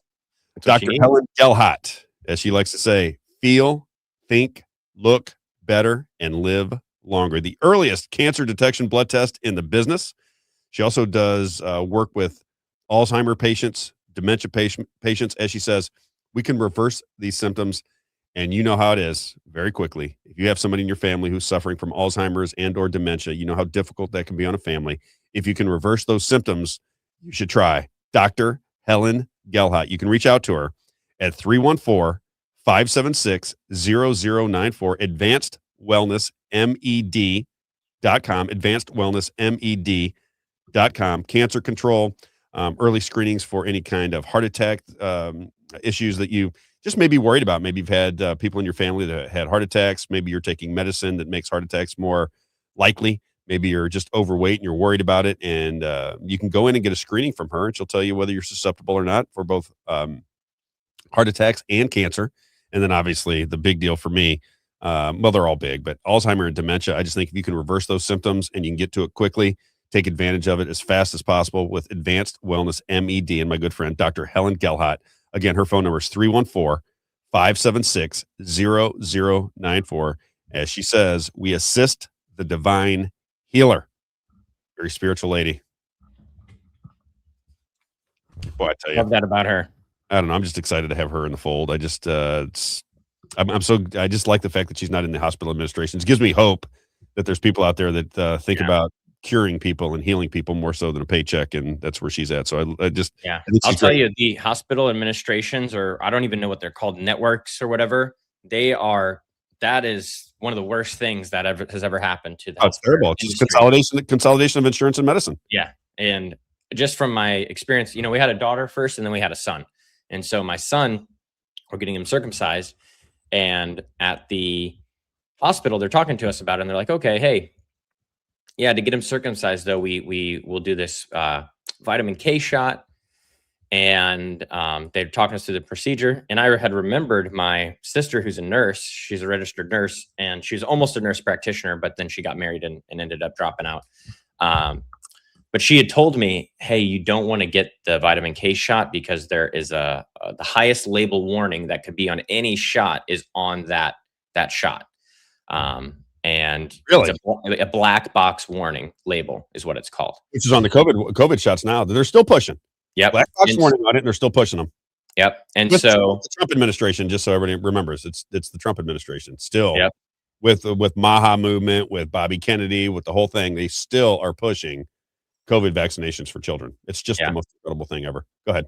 So I was just asking questions. I said, oh, okay. Hey, I've heard that there is a black box label warning on this shot. Is that true? And they're like, well, we'll let the pediatrician talk to you. That's what the nurses kept telling me. And I was just like, well, you guys are the ones who are trying to give him the shot. So I'm wondering if you guys know, like, the doctor's not going to give the shot. You guys are telling me you're going to give him the shot. So why can't you tell me? Like, we'll just let you talk to the pediatrician. I was like, okay. Yeah. Have you ever seen the video where how much the pediatricians make off of vaccinations? No. Oh, you got to check out that video. There's a video where I'm not surprised. Their living, and it's all off of vaccinations. That's where they make their living, is off vaccinating children. I'm sure. It's the whole practice. Yeah. So that was interesting. And I got 75 leaflets, Rob, from 35 different people every time I asked them a question about it, because I was just curious, and they could never give me an answer, but they would hand me a pamphlet. It's propaganda telling you why it's safe, why it's safe and effective. We said no. We go to the first appointment for our son with our pediatrician, who is our actual pediatrician, not the hospital's pediatrician, right? And we tell her what happened. We said, hey, we didn't get it. We'd really like your help. Can you help us out? Because we do want to get him circumcised. We're just we don't know what to do. I was like, we're talking to this rabbi that my sister knows. Maybe he can do it. And she's like, you guys are so smart for not getting that. She's like, yeah, that is the highest label warning that any shot can have. You do not want to give that to your kids. I was like, oh my gosh. And yet they were trying to sell it the whole time. Yeah. I said, oh my gosh, I'm so glad we didn't do it. And you make me feel a lot better, because they were making me feel like I was a crazy person. And some of my siblings have gotten thrown out of the rooms because of stuff like that with different hospitals. Really? So yeah. Or my in-laws, siblings, things like that. So sorry, I know that's a long story, everyone, but I just, I'm passionate about this stuff, and I just want people to realize, because owning our own practice here and trying to work with Medicare and people's insurances, we don't even accept people's insurances. We just provide like these super bills so they can get reimbursement. But even just doing a lot of stuff like that is just so complex and hard, because they want to make it difficult for the consumer, for the patient to get anything paid out or get the right treatment that they need. So pretty crazy. You're right in the middle of it. Yeah, right in the middle of it. GraceHauling.com? Yeah, let's do GraceHauling.com. GraceHauling.com, GraceHauling.com, GraceHauling.com. There it is on the screen. My man, Gary Schneider, and his lovely wife, Karen. Outstanding customer service, competitive pricing, been around since 1998. Always remember, if you are a commercial customer, 2, 4, 6, and 8 yard dumpsters. You'll see Grace Hauling cans and trucks all over the area. Good people. If you're a residential customer and you have any kind of bulk pickup, yard waste, recyclables, just rubbish and trash, always think GraceHauling.com, GraceHauling.com, GraceHauling.com. Gary, tell me a little bit about your business. He said, Rob, the only thing you need to say is, but for the grace of God, I would not have such a thriving business. And he means that sincerely. Just a terrific guy. So glad to have him as an advertiser for this particular movement. GraceHauling.com, GraceHauling.com, GraceHauling.com. And then let's do rack custom coatings real fast. Oh, yeah. Man, I can't wait to I already have my dream home, imagined out. And one of them, in the idea is that I have a big garage. That's what I told my wife. I said, for our next house, I have to have a shed. I have a detached garage now. It's really nice, but like having that made me realize I want more. I need more space. Well, if you have a very expensive home, right? If you have a really, really nice home and you have not looked at flooring for your garage, I think you oughta. I'm just telling you, it makes your home look so much better when you open up that picture right there. Can you go back to that red? What can you back that up just to here? It's just on automatic.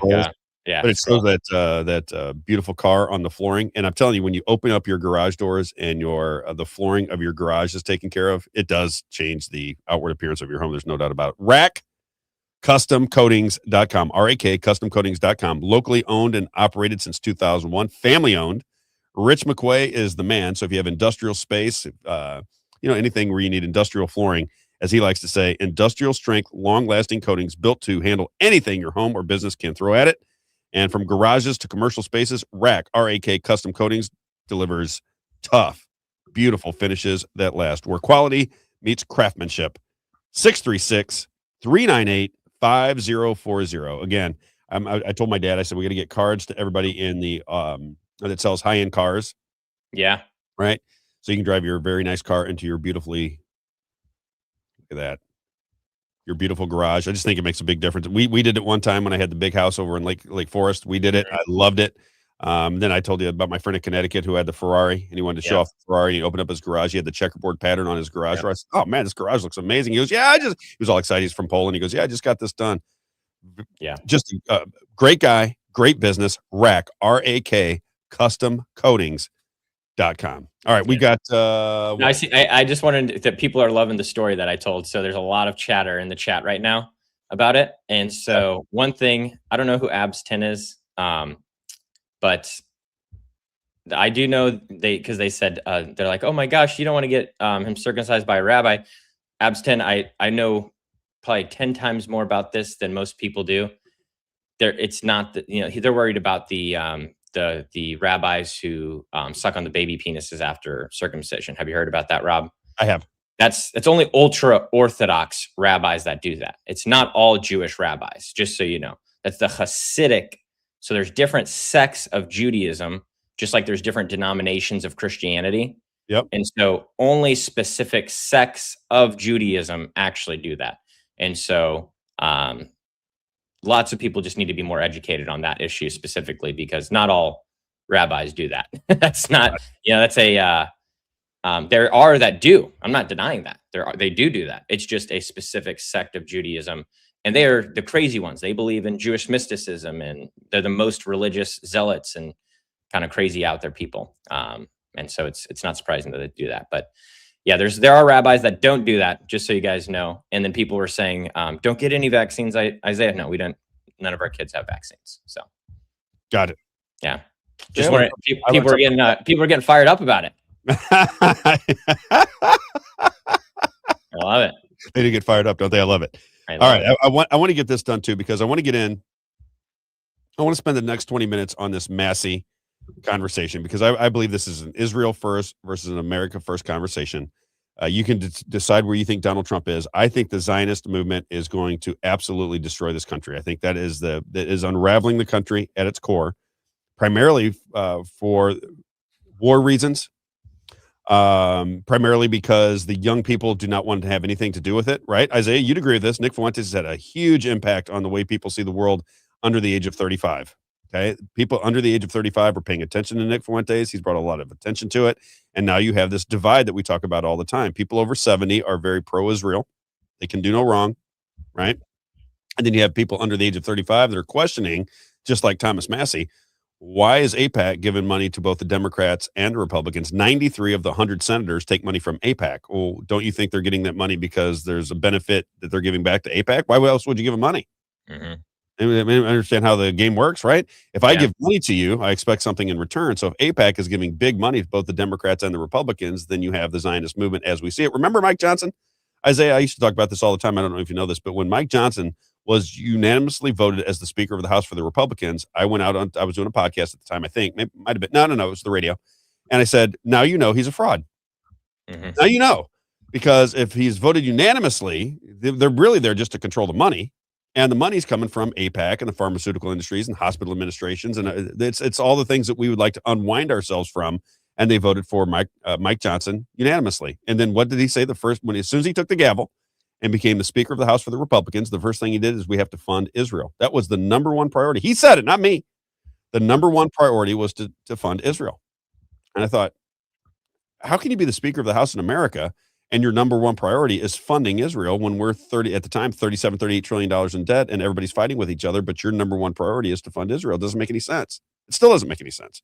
But the young people, and I'll tell you, the reason the young people has nothing to do with the Jewish people. That's what so many people get twisted. That's what the boomers cannot understand, is that it has nothing to do with the Jewish people.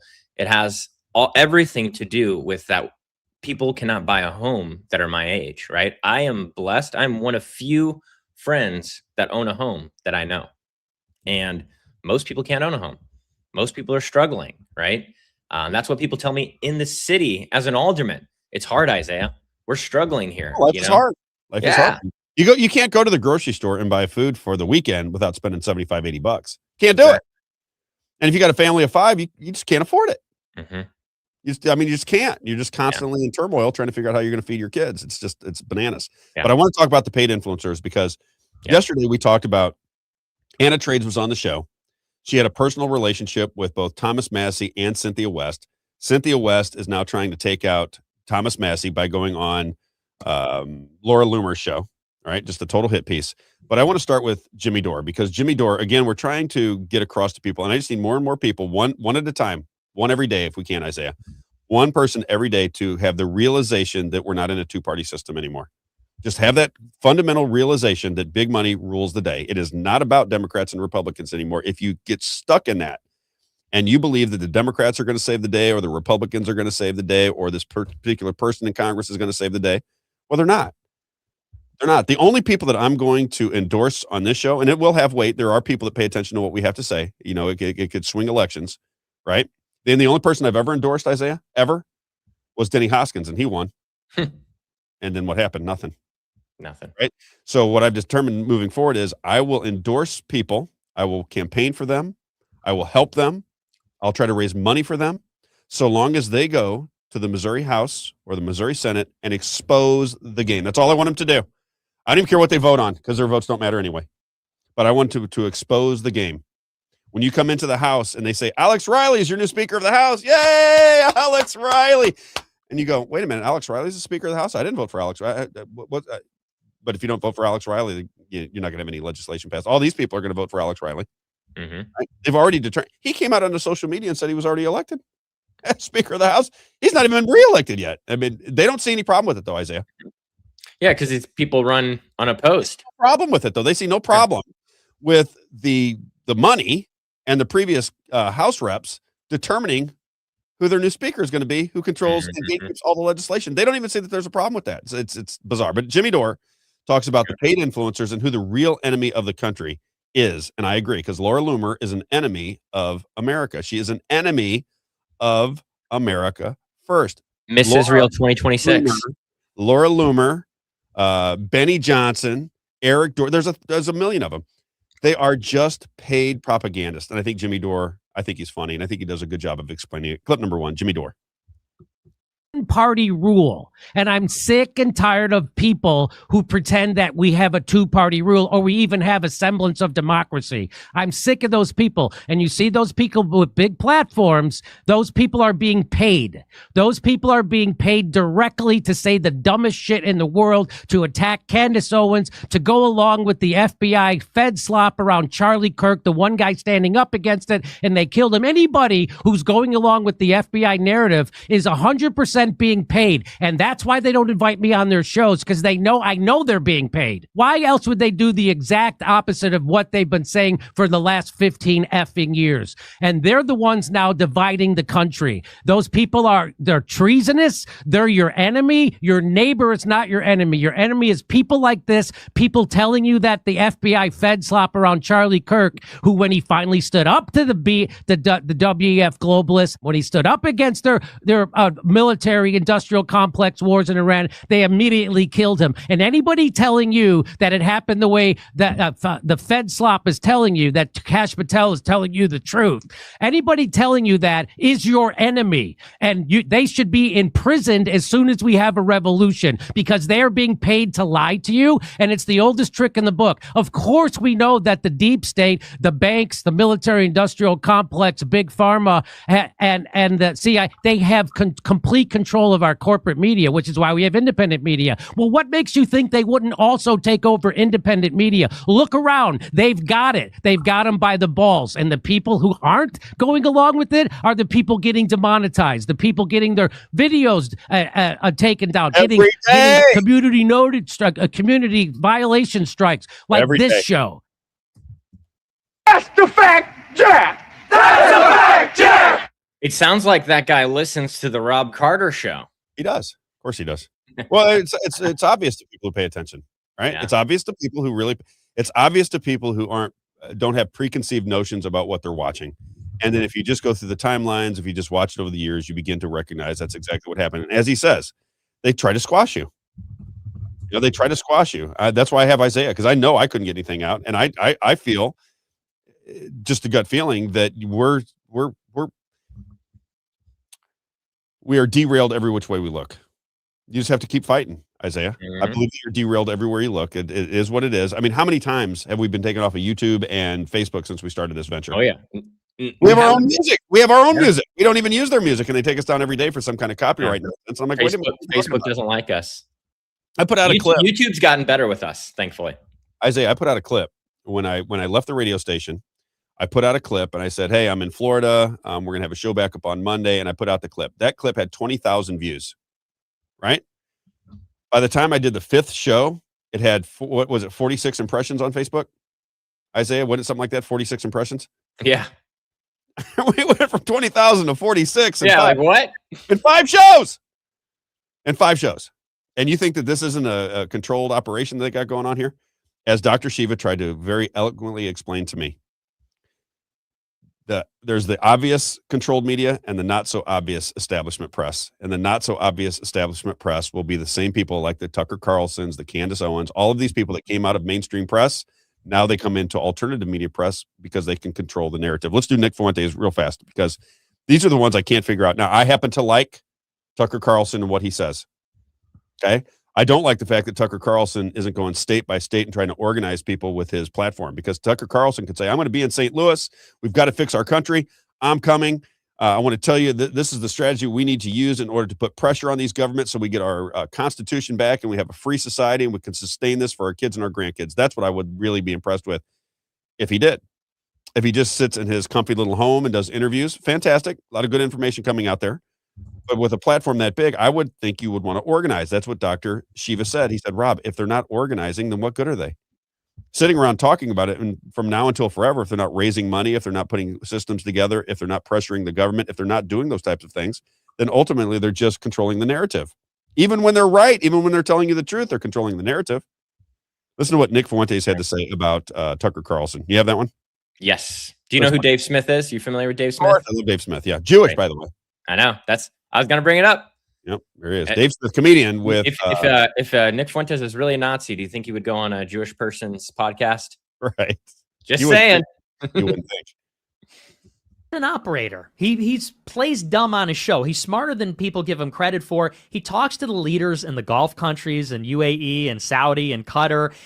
He's something more than he lets on. He's more of an operator. In other words, let's just say he's not just some dude fly fishing with his fucking dogs in Maine. It's a pretty big story with Tucker. The dad was at Voice of America. His Tucker's nephew works for Palantir. The son works for Vance. And I don't think anymore. No, not as of a couple months ago. Tucker got $15 million for TCN from 1789 Capital, which is that true? Is that real? Yes, from Omid Malik, and Chris Buskirk, who's a Teal guy. That was like Teal's main guy, which is an offshoot of Rockbridge Network, which is a Vance project. And Tucker said he consults Peter Thiel before every major life decision. He's tight with Joe Kent, who's a CIA officer. Everywhere you look, and listen, I'm not trying to say he's a Fed. I'm just saying hanging out with this checkered shirt. Well, he does do that too. Sure, he does it, but he makes it out like he's just one of us. And some kid at the Turning Point thing said, your net worth is $50 million. Like, what are you talking about? And he's like, don't believe everything you read on the internet. It's like, sorry, your net worth is $20 million. Like, it's a difference without a distinction. So I think there's something going on there. And I will add to that, you say about the Fed thing. Yeah, it is like, it's bad faith and it's dismissive and it's aimed at your credibility. It's like, don't listen to this person. But he also came back in the New York Times piece and said kind of the same thing he said to Megyn Kelly also, which is Nick Fuentes is a useful tool of the regime. Why?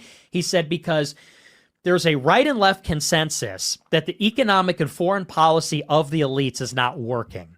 He said, and the only thing that matters is economics. Those are going to be the most impactful, resonant issues in the future among the younger generations. He said, more so than immigration, race, or religion. He said, so someone like Nick Fuentes is a convenient diversion because if everybody's talking about him and his ideas, which are race, religion, demographics, whatever, he said, then no one's going to talk about why investments are taxed less than labor. You know, why the capital gains tax is lower and more easy to manipulate than the tax for like a W-2 person on income.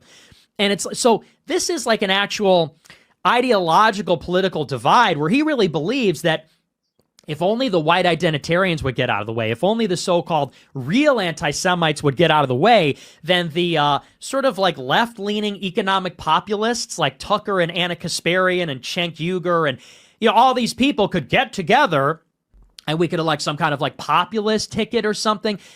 And so there's something very specific he's saying. It's very precise.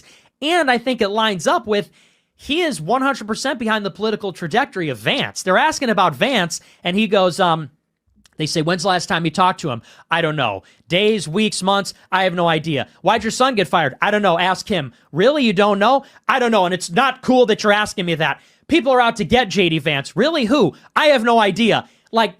And moreover, he said, I'm not going to answer these questions. What's your take on it, Isaiah? Because, like I said, I'm not sure where Nick Fuentes fits in the big scheme of things. Well, I'll tell you, he's never been wrong. Yeah, Tucker Carlson is a very interesting one. Well, he's saying the same thing. Isaiah, I was talking about JD Vance when he was on the ticket. When Donald Trump chose him, I started talking about his Netflix show. I started talking about him immediately. It's funny because I think that I am squashed. I just believe that, I just believe, we'll grow it, but I believe that it's very hard for me to get traction because I'm like a lot of these people. I'm trying to get the truth out there. I've been talking about JD Vance, Tucker Carlson. I did a show about Tucker Carlson being a part of the intel agencies. And maybe a year later, Tucker Carlson on one of his interviews said he did not know that his father was in the CIA. I said, so Robb Carter, an executive in the shoe business from his house, knows that your father's in the CIA before you, the son of the said person, knows that your father's in the CIA. How can that possibly be true? And it can't be true, Isaiah. That can't be true. It's not possible for that to be true. Yeah, just trust me. Right, just trust me. That's what I said. And it's just, this whole love affair with JD Vance because he's cute and he's so sweet and he comes, he really loved his grandmother. And haven't you seen the movie Hillbilly Elegy? Military veteran, handsome, supports Trump. Everything is so fantastic. He's got the Indian wife and he named his kid after Ramaswamy. The whole thing is just, it's storybook. It's beautiful. Right? It's the American dream, right? What are storybook stories? Where do they come from, you think? Mm-hmm. Isn't it odd? Isn't it just odd for my Donald Trump supporters? Maybe Donald Trump supporters like the CIA being in control. Maybe they like false flag operations all over the world. Maybe they like the drug trafficking and the child trafficking and the money laundering. Maybe they just like that. Maybe that's what they want. They're like, you know what? So long as I can work 80 hours a week and retire when I'm 85 years old, then everything is fine for me. I love it. It's fantastic. Yeah. Leave me alone. Right? Maybe that's what they want. My neighbors are dangerous.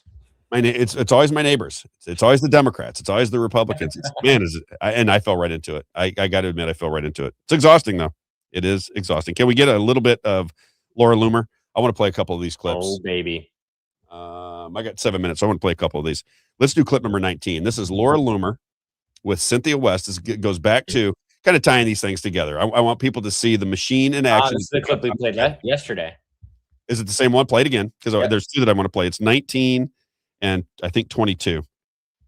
But I want to play this one now because yesterday it was on the fly. Now I've had time to digest it and show people what I'm talking about. Clip number 19. This is Cynthia West. Now, again, I've been wrapped up in MMTLP in this entire controversy. She was an advocate for MMTLP. She goes into Washington, D.C. To spread the word about MMTLP. Somehow she gets involved with Thomas Massie. Thomas Massie, Cynthia West go down to Savannah, Georgia, and they spent a couple of nights with yesterday's guest, Anna Trades. Anna Trades got to watch this relationship. She had inside knowledge of the relationship. She believes that Thomas Massie seems like a very normal guy. And now they're trying to do a kind of a National Enquirer. Somebody on my on X had kind of National Enquirer type stuff. This is what they're trying to do to destroy Thomas Massie. Just listen to what they're talking. Yesterday we talked about it the whole time. Does his sex life and his girlfriend have anything to do with how he looks? It's like People Magazine. It's like People Magazine. This is the craziest thing. Play it. Clip number 19 and then 22. When you say you knew that he had been speaking to another woman before you, you're talking about romantically, right? So this is pretty fast because we're talking August 30th, and you said that he reached out to you a week before then, right? So that would have been the third week of August, and his wife had only died a month and a half prior to that. How many women are we talking about that you at least know about that he had sexual relationships with in the immediate aftermath of his wife dying? Before you began your relationship 2 months after. He pause it real He fast. didn't have an intimate relationship with the person that he had met from X. Now, remember, when we came on yesterday and had Anna Trades on, I said, this is going to be a hit piece. I said, the reason they did it pre-recorded and not live is because they got to get this acting job done right. Remember what I said? Mm-hmm. Now, that was before she came on. That was and Laura doesn't put her face on the camera. Very interesting. This is before it aired, right? So I said that before it aired because I understand the system. I had all the MMTL people who like Cynthia West saying, Rob, you don't know the story. You don't know this and that and the other. I said, I don't. I don't know what happened between Cynthia West and Thomas Massie, nor do I care. Mm-hmm. All I know is what's getting ready to go down is going to be a hit piece because I understand who Laura Loomer is. Laura Loomer is Israel first. Everything she does has an eye on, is it good for Israel? That's probably where her money is coming from, right? She's in alignment with Donald Trump, who also gets his money from Israel first and people like Miriam Adelson. Right? This is how the system is now working. Now, you tell me this isn't scripted. Now, you watch when she tries to drag the name out of Lauren Boebert. First of all, she's like, I don't really want to say. And then as soon as she says, it's like the veil has been lifted and then she can talk about anything she wants. And you can tell that she could care less, that this is all scripted. She has to look like it was drawn out of her mouth, that she was a reluctant witness to tell this story. And everybody can see that it's fake, in my opinion. Check this out. He had just talked to that person. I know there was an intimate relationship before me, though. And do you know who that was with? I know there's speculation. I just don't feel comfortable.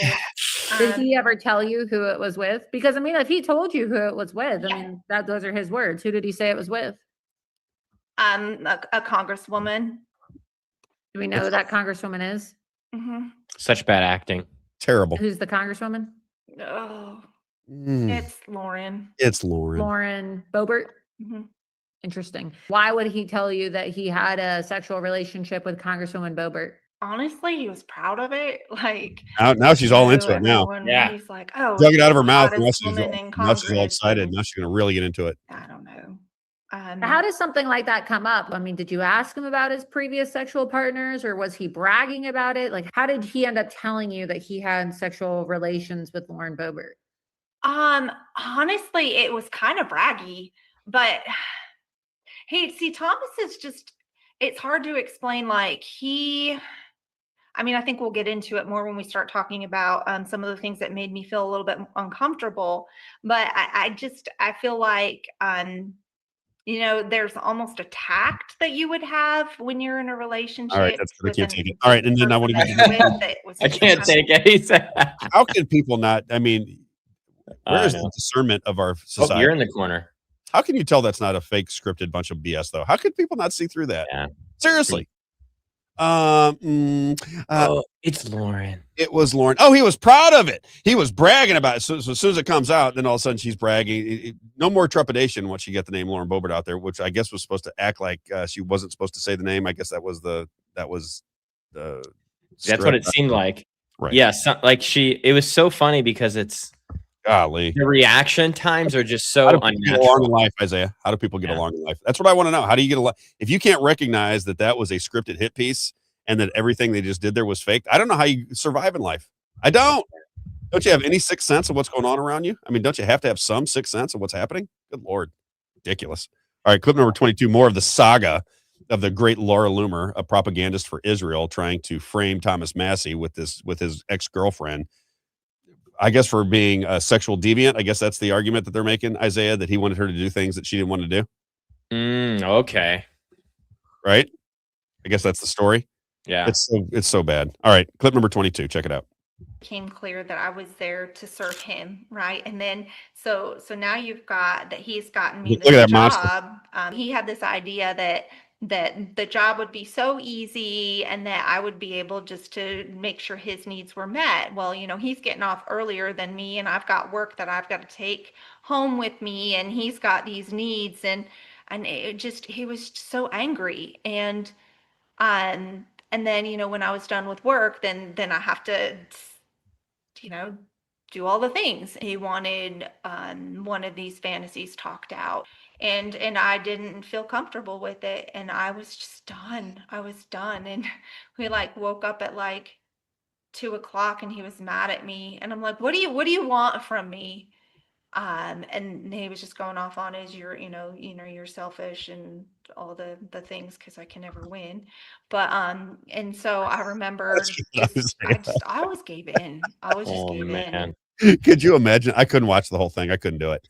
I got some clips. I was going to try. I made it through an hour. I think Everett Jones hit the right on the head. The bigger question is, why would he give to SHIT? Right? And he's right. The reason we play it is because it is meant to shape voter opinion in Kentucky. That's why we play it. It is a scripted mess. Laura Loomer is involved in that scripted mess, and that's why we play it. That's it.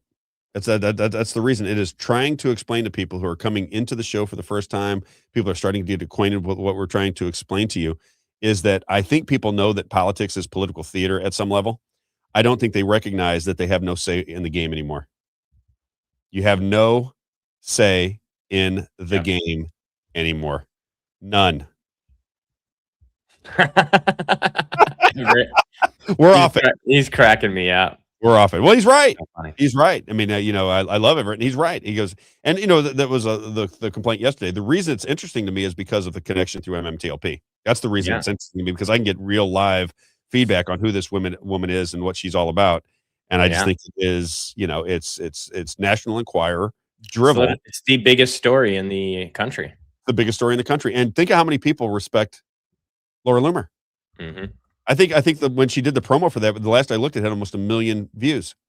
I mean, this is real power. Yeah. Real power. And who's she aligned with? It's Donald Trump. That's why it matters. Donald Trump is in alignment with Laura Loomer. Mm-hmm. And I guess, again, it's 5D chess. We just don't understand the brilliance of having Laura Loomer in your circles. It's bizarre. Can I get an amen on the bizarreness? Amen. That's right. Do we have Rick Bavitz pulled up yet? He is not here yet. I was reading this comment from Finn. I haven't gotten to this part yet, but he said that there's 2 parts in that interview that reveals the why about 1 hour and 20 to 24 minutes in. The part where Massie wouldn't help on ex-husband retire. I don't know, not sure what that means, but I do believe the information being told. And I think we do too, Rob. We're not saying that the information she's saying is probably not true. What we're saying is that we don't care about that. That doesn't. What Everett said. I give 2 shits about whether Thomas Massie, whatever his sexual relationships look aimed at women. It was aimed at women. Again, when you look at elections, if you can peel off one half, if it's a dead heat, which is what they're saying it is, that's what the pollsters are saying. It's basically a dead heat. If you can pull off 0.5% of a vote, that can make a difference in the outcome of an election. So Donald Trump and his team of propagandists, including Laura Loomer, go out, they find this woman, and they use her for their own benefit. We're not saying she's lying or not telling the truth about whatever they got going on. Who cares? As we were trying to explain. But I had a problem with her calling herself a victim and a survivor, though. But it does matter that the president of the United States has pulled out these troops to upend Thomas Massie, who votes more with the Constitution than anybody else, for Ed Galreinstein. That's what matters. And the method to what they use is all we're trying to explain. We don't care whether Thomas Massie slept with her or her sister or her brother, for that matter. I could care less. All I care is that he votes with the Constitution, which he does, and that Donald Trump's going to take him out. That should be a warning to people. Shouldn't that be a warning if the president of the United States is trying to upend the guy that votes with the Constitution? As I've said, the war in Iran is not constitutional. That's not a constitutional war. But people don't care anymore. They're like, Constitution, Schmonstitution. Yeah. Who cares? Finn says she asked Massie to help on her ex-husband's military retirement. He said no. I'd probably say no too. Yeah. Just to be honest. Yeah, I don't know that matters either. Yeah. That's just I don't know. Maybe I just have a different viewpoint, but that doesn't matter to me. I just really don't care what Thomas Massie is doing with his girlfriends. I don't even care if he slept with Lauren Boebert. Don't you think there's a part of society, women especially, who may have been abused by a husband or a boyfriend, that would resonate with them? Absolutely. That's why I had a problem with how she presented herself. Right. And if it's 1/2 of 1%, right? She said she's a survivor.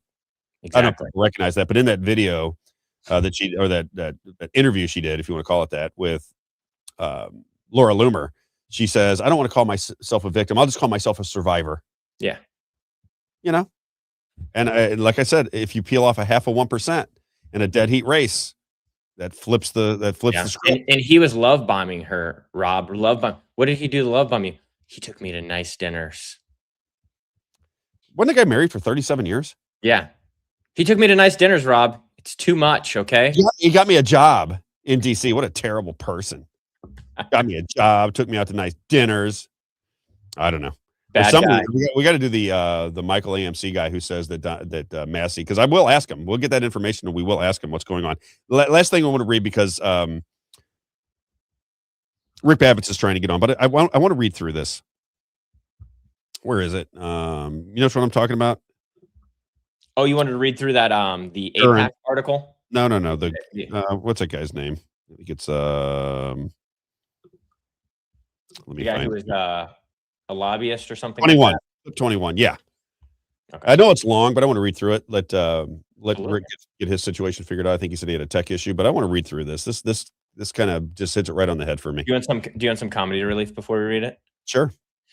I had this pulled up earlier when we were talking, and I just didn't get to throw it up. It's a clip. It's a screenshot from a JP Sears video. These are the people with common sense right here. Yeah, these are the smart people. Right. These are the people advising me on how to live life. Scary. Oh man, here we go. This is the I got that post pulled up. This is a really good post, everyone. This is kind of can we read this kind of slowly? If it yeah, 100%. We'll break it down. This is the situation going on that people. I just wish more people were, I don't know, considerate of things that could be going on and didn't take everything as black and white. Right? It's a lot more complicated than that in politics. The whole object of the game is to deceive you. It is to deceive you out of common sense and into a tribe, which is left and right, red, blue. That's the deception, is to get you fighting over these people. And that's the problem. That until we solve that, it's going to get worse and worse and worse and worse for people. It's going to be harder to live your life. It's going to be more expensive to live your life. Your kids are going to have less freedom. You're going to have less freedom of finance. You're going to have less freedom of movement. You're going to have less freedom of speech, protecting your property rights. It's all going backwards. It's all going backwards, and it does it in a drip fashion to where we accept it, and it's not good. It's getting faster and faster, and technology is going to be the final piece of the puzzle. Once the technology is in place and we've all bought our AI data centers so that they can surveil us every second of the day, then your ability to petition your government and get anything done is going to go bye-bye. It's going to be over, and you're going to be in exactly what you fought against. You're going to be in a system that you fought against. That's what's going to happen. Go ahead and read that for us. This is Peter Gurnis. Listen to what he has to say. If you're listening, pay attention. Isaiah reads script better than I do, so he's the script reader. This is long, but we'll do one paragraph at a time and make mention of it. Go ahead. I'm the Senior Director of Congressional Replacement at AIPAC. That's not my official title. My official title is something with government affairs in it, but Congressional Replacement is what I do. When a member of Congress votes wrong on our line item, I build the operation that removes them. I have a budget, I have a timeline, I have a vendor stack, and I have a record you can verify. Jamal Bowman, New York, removed in 2024, cost $14.5 million.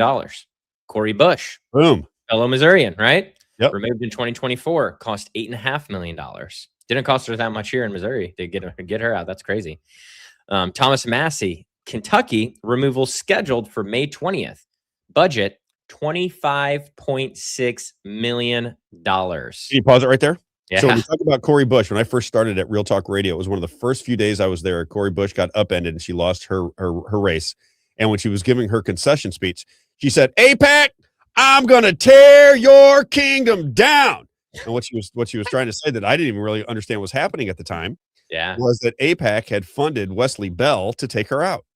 And then Wesley Bell will start singing all of the rhetoric out of AIPAC and out of this administration so that it is pro-Israel and against American interest. That's a big deal for people. People need to understand that that is a big, what's going on in Kentucky is a big deal. You're basically saying we're going to take out the guy that votes with the Constitution for the guy that has lied about everything you can think of. And whether it's 5D chess or not, you don't know and I don't know. Maybe. I still hold out hope. But nonetheless, you don't know that that's happening. You're basically voting for Israel over America. And you're going to stand up in line and do it, and people are going to cheer it on. It is crazy, is what it is. And here this guy is explaining what happens when you vote against AIPAC interests, what kind of money they spend to take out those people. And there you go. $14.5 million to take out Corey, or $8.5 million to take out Corey Bush, and $14.5 million to take out Jamal Bowman of New York. So if you go against AIPAC, they just do the calculations. Okay, well, how much money is it going to take out that person? They remove them. It scares all the other Congress people, and that's how the system works. Continue on. So just right now, what he's explaining is Thomas Massie, Kentucky removal scheduled for May 20th, 26 budget, $25.6 million. And he says that's the most expensive House primary in American history. I consider it a bargain. Let me show you why. One, the vocabulary. The donors need Massie removed because he voted against our foreign aid appropriation. He was the sole Republican to oppose the Iron Dome supplemental in 2021. The sole member of Congress, not sole Republican, sole member to oppose a resolution affirming Israel's right to exist in 2023. That's a joke to me. Okay, that's so funny. Okay. Sorry, I digress. He has voted against every foreign aid package for 13 years. That's a real patriot. But you can't run ads in rural Kentucky that say, quote, your congressman voted against sending your tax dollars to a foreign government, and we'd like to correct that, end quote. Kentucky would elect him twice. So we needed a different word, and that word is disloyal. In 2014, voting against every spending bill was called fiscal conservatism.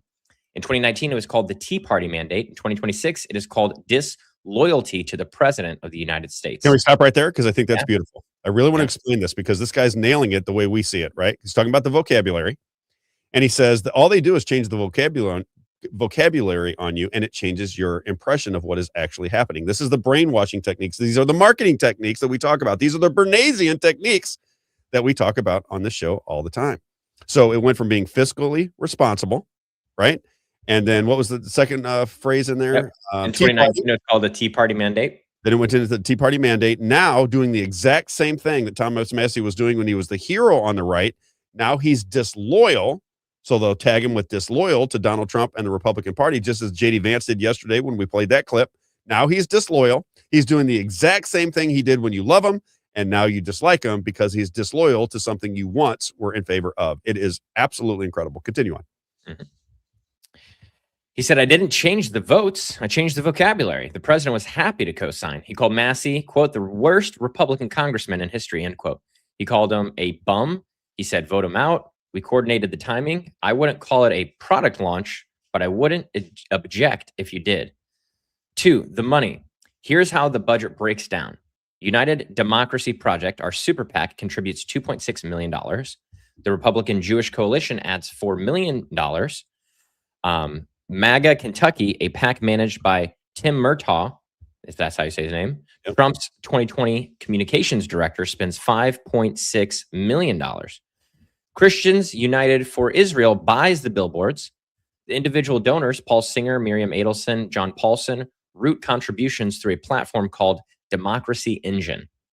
I need to explain Democracy Engine because it's my favorite part of the operation. Democracy Engine is a multi-party donor aggregation platform. What it aggregates specifically is attribution. A contribution enters Democracy Engine from a hedge fund manager in Manhattan. It exits Democracy Engine as a line item on a campaign finance report in Covington, Kentucky. The money doesn't change. The origin story does. Paul Singer manages $69.7 billion from a tower on 57th Street in New York. Miriam Adelson's net worth was built in Las Vegas casinos. John Paulson's office is on Park Avenue.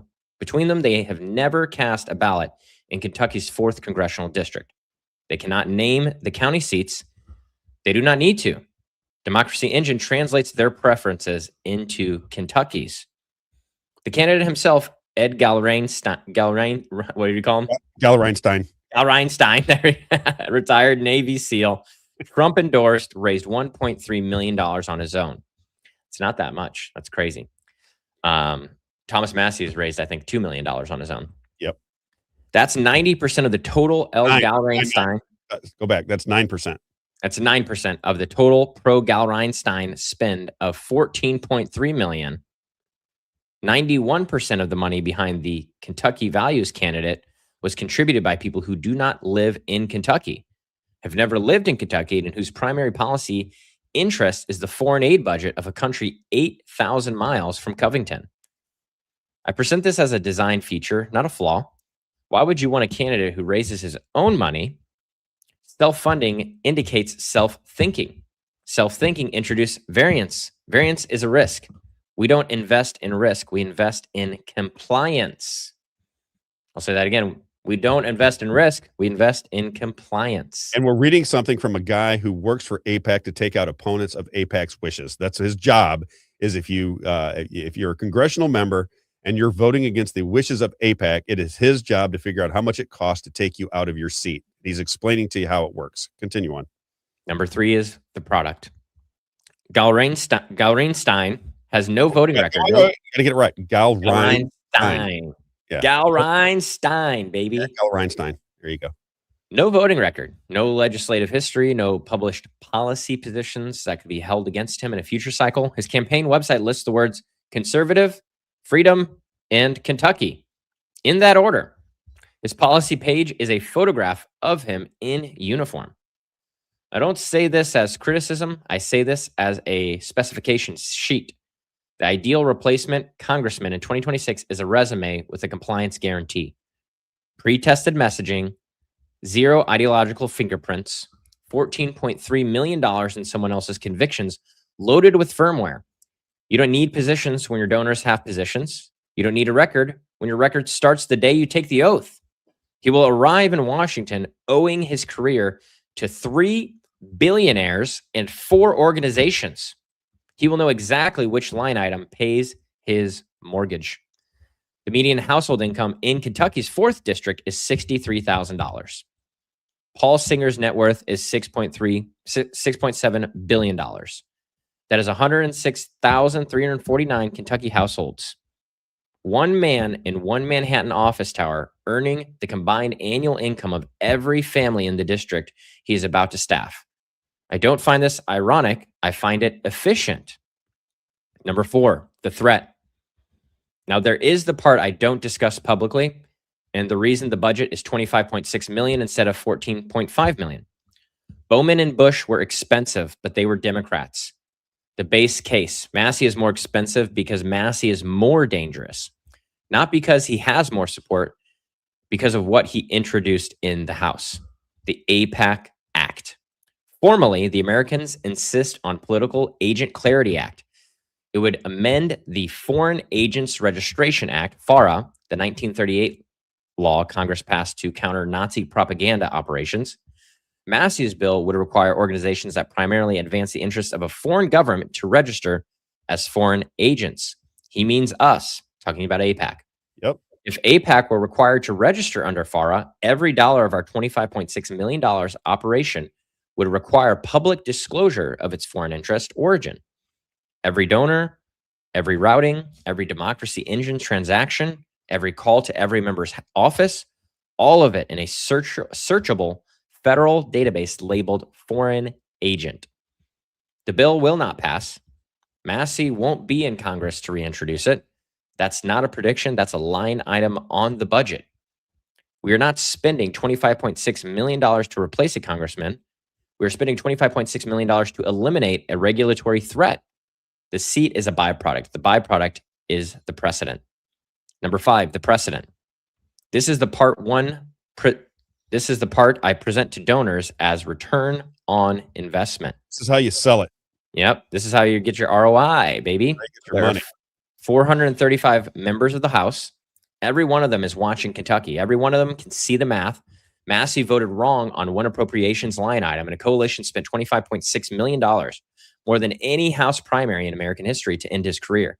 The message is not complicated. You do not need to spend $25.6 million on every district. You need one example. One member destroyed publicly, expensively, and completely. The other 434 learn. The cost per compliant vote, I can never say this word, amortized across the full Congress is $58,850. I consider that competitive. Bowman was the proof of concept. Bush was the replication. Massie is the expansion into the opposing party. Left, right, the mechanism doesn't care. The mechanism has a budget line, not a party. If you vote wrong, the budget fines you. If you try to make the budget visible, the budget fines you faster. The primary is Tuesday. The polls show 48 to 43. If we win, we will have demonstrated that no member of Congress, regardless of party ideology, seniority, or constituent support, can survive voting against our appropriation. Not a progressive in the Bronx, not a libertarian in Kentucky, nobody. And when somebody asks how a congressman elected by 478,000 Kentucky voters was removed by 3 billionaires from New York, Las Vegas, and Manhattan, the answer will be the same word we've been using since the beginning: loyalty. We don't need to register as foreign agents. We register as loyal Americans. The distinction is $25.6 million in a vendor platform that makes one look like the other. Everything I just described is legal. I need you to understand that. Not technically legal, not arguably illegal, legal, fully, completely, structurally legal. That's the product, not the congressman, not the seat, not even the vote. The product is a system where everything I just described is legal. And you just read the whole thing. Beautiful. Wow. Beautiful. Explains it, right? So I don't know who this guy is. Perfectly. His name is Peter Gurnis. Peter Gurnis. And I think that pretty accurately describes what's going on here. Do you think Massie will win, Isaiah? What's your take on it? I think he will. I think he loses. Really? I think these seats can be bought. They want him to lose, that's for sure. I think the seats can be bought, and I think they bought it. Yeah. That's my take. I hope I'm wrong. I'm sure they use machines too. Ed Galreinstein, I do not want to win, but who knows? All right. Let me get my other two in here. Who do we got? We got anybody left? ECS and Mose. Let's do ECS first. Mose Pete's, and then we'll bring in Rick Babbitt. That should be a very interesting conversation. Very fun. Are we starting with ECS? Yes, pulling up their picture now.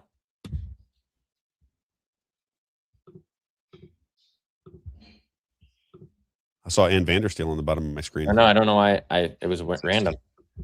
There he is. ECS Roofing and Exteriors. Had some nasty weather in Missouri yesterday.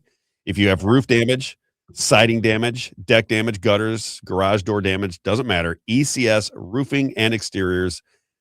Larry Evans and his wife, they are the contractors for the Robb Carter Show. So if you can help us out, if you have roof repairs, siding repairs, like I said, decks, gutters, garage doors, custom exterior metal, residential or commercial, doesn't matter to him. New construction, storm damage, free licensed inspections. And the big difference with him and everybody else is he's a licensed insurance adjuster. So when these people knock on your door and say, hey, you got something wrong with your gutter, we're going to be able to get that fixed, or we got a little something with your roof, we're going to be able to get insurance involved, we're going to get that fixed for you. Most of the time, they're full of it. Most of the time, they're not telling you the truth. It just happened with a friend of my dad's. He's getting business done. Somebody knocked on his door, told him they were going to get the insurance to fix it. Insurance didn't fix it. He does need the roof fixed, however, so he's going to somebody else because he feels like he got lied to just a little bit. ECS Roofing and Exteriors. Larry Evans, my man, will take care of you. He sent me this email. I read it every day. Rob, just a thought. One other area in my business other than storms is retail and new construction. I love the retail and new construction side of the business. We run on low overhead so we can pass the savings to our clients. Our prices can't be beat. Even with that, we offer a Class 3 shingle, ridge vent, and complete installation guarantee.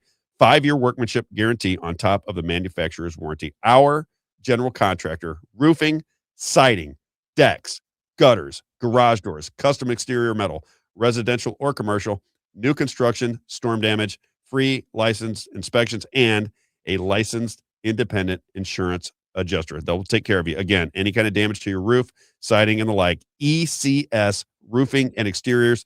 Check out their work on Facebook, ECS Roofing and Exteriors. Just check them out. You can check out their work. Reliable people that you can trust that won't steal your money. What more can I say? ECS Roofing and Exteriors. And then finally, it's Tuesday. They were off on Monday, but it's time to shine in Washington, Missouri. When you're hungry and it's lunchtime and you're in the area, Mike. Hey, Mo. Hey, Mo. Hey, Mo. Can I sing it or will I get? Oh, no, you could sing it. Yeah, we'll get away with it for that. It's the only part I know. Moe's Pizza in Washington, Missouri, a landmark in Washington, Missouri. Get out there and get yourself some fresh pizza and salad bar, delicious sandwiches, chicken wings, and the best ice cream you could ever put into your mouth. It is just delicious, and I'm a connoisseur of fine ice cream. God owns the place. He just works there. Get out to Washington, Missouri. We got to get some signs up for Mike Johns because he wants to put the Robb Carter Show up on his television monitors in his restaurant. We'll get that done for you, Mike. I promise we'll get that done quickly. If you have any kind of event out in Washington, Missouri, or just the surrounding area, and you want to help out a friend of ours, he has banquet space available for birthday parties, anniversaries, political meetings, and Bible studies. Moe's Pizza, a landmark in Washington, Missouri, at the corner of Grand and 5th Street. Get there. All right. Go get your Robb Carter pizza. Get your Robb Carter bacon and mushroom. Check it out. You'll love it if you haven't had it. All right, let's do Rick Babbitts. Let's see this handsome mug. Where he's at. Let's bring him in. There he is. There we go. Hello. What's going on, Mr. Babbitts? How are you? So Rick Babbitts is my financial advisor. He's been an advertiser with me since I think the first time you heard me on the radio because we have similar, I don't know, similar. What's the word for it? Similar perspectives on how the world works. And yours is always a little bit different than mine because we don't walk in lockstep with each other. But one thing I wanted to ask you today is you and I had been talking about, and I want you to just walk through what you know, what you're paying attention to, because you're paying attention to the finances, which will, I think if you follow the money, you kind of follow what's going on in the world. But you had told me that Donald Trump and the Crown and Iran were kind of, if you were watching the moves that were being made, you could make you could certainly paint a picture that what Donald Trump makes perfect logical sense for the United States of America. And I want you to explain that because I don't want to be one-sided. I'm not happy with all the promises that I thought I was getting, right? There's things that I wanted from Donald Trump that at this moment in time, I haven't gotten yet. People keep saying, be patient, but I'm like, it's 10 years later. I've been patient. I want it now. It's been 10 years. I want it. I want Anthony Fauci in handcuffs. I want the people that organized the COVID con job to be in handcuffs. I want the people that left the borders open. What was it? They went through the House. They went through impeachment in the House, didn't take it up in the Senate. All these things are just ridiculous or crazy to me. Epstein files, on and on and on. I want accountability in government, or I don't think we have a government. But in this particular instance, Rick, you tell me that what he's doing with Iran and the Crown over in the UK might make sense. Can you kind of just walk me through how you see that and what that means? Sure. I'm going to say maybe right off the top that things are not what they seem. They never are. Any stretch. They never are. But I mean, I think even for someone like yourself who's looking for the positive signs, right? I think that if anything, we're seeing what we would maybe characterize as being exactly opposite of what we've asked for right now, right? So that's the impression that I get from a lot of people that, hey, what happened to all of the, like you just named off a bunch of things, but particularly, I think that if you go back in time and you think of who am I, or who are you in terms of our relationship to being a conservative or a Republican or being MAGA, for instance. I wouldn't, maybe even put myself in any of those categories anymore because I look at so many things and I've seen so many things over the years. And I wrote a letter to President Nixon when I was 8 years old, and he wrote me back, right? So that's how far back. I'm 61 years old. That's how far back I've been politically active with this stuff. And it was just my mom urging me. It was the environment and EPA was going on at the time. And it was sort of like, hey, why don't you, write the president a letter and tell him you support that stuff. And so I did. And he wrote me back a letter, sort of like congratulating me about that and being interested at such a young age and being able to, and that that's what he was going to be working on. And of course, he got that into place. And and you look at maybe, I think anybody can look at their own, if you've been paying attention and if you've been aware of things, we follow our sort of so-called heroes, right? And then at some point we get disappointed, right? It's happened every time, doesn't it? It seems like it happens every time, but I think that I think that what I started noticing is there were periods of disruption. And when you see things starting to go well and people are prosperous and there's a high quality or a high standard of living, there's a disruption that knocks that down. And so, and Nixon would be a good example because we know now that the government base, the government, let's call it the bureaucracy. Some people call it the deep state. I would call it empire, right? So, in a big general way, they didn't like some of the stuff that was going on. They realized with, let's say, Bretton Woods and the gold standard and things like that, that he wasn't really on board, and so they do stuff to Nixon, right? And if you start to go through, some of that timeline, you've got, I remember being against war for very long, my whole life, right? And so when we see the neocon movement, right, and going through the Middle East and with the war on terror and things like that, I was adamantly against all that stuff. We fast forward now and we look at, who were the people that got into MAGA or became part of that movement.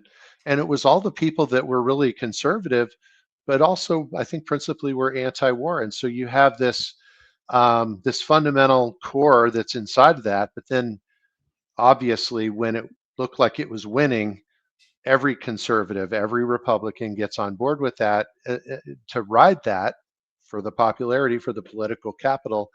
And then when it starts to go, like, for instance, hey, we're not going to do war. Well, then, it's just like when you turn the lights on and the cockroaches scatter, right? I think that part of this is that, President Trump is doing things. He's trying to disrupt what's been going on. And he's one of those people that brings prosperity. And I think that long term, if we zoom out really, really far, we can kind of see some of the things that he's done throughout his life and also things that he's written in some of his books, and then the way that he operates. And we could look at some of the results and we go, okay, something else is going on here. And I think it's important for us to kind of look underneath and look wider and start to assess that from a bigger picture and see what could possibly become or be the final outcomes of all of these things if he were to continue on with this. And Iran, is just, to me, it's another nothing like, I don't think that half of what, or maybe even a quarter of what we've seen in the media is really what's going on. I think it's a complete psyop, but with a very small group of people who are doing it.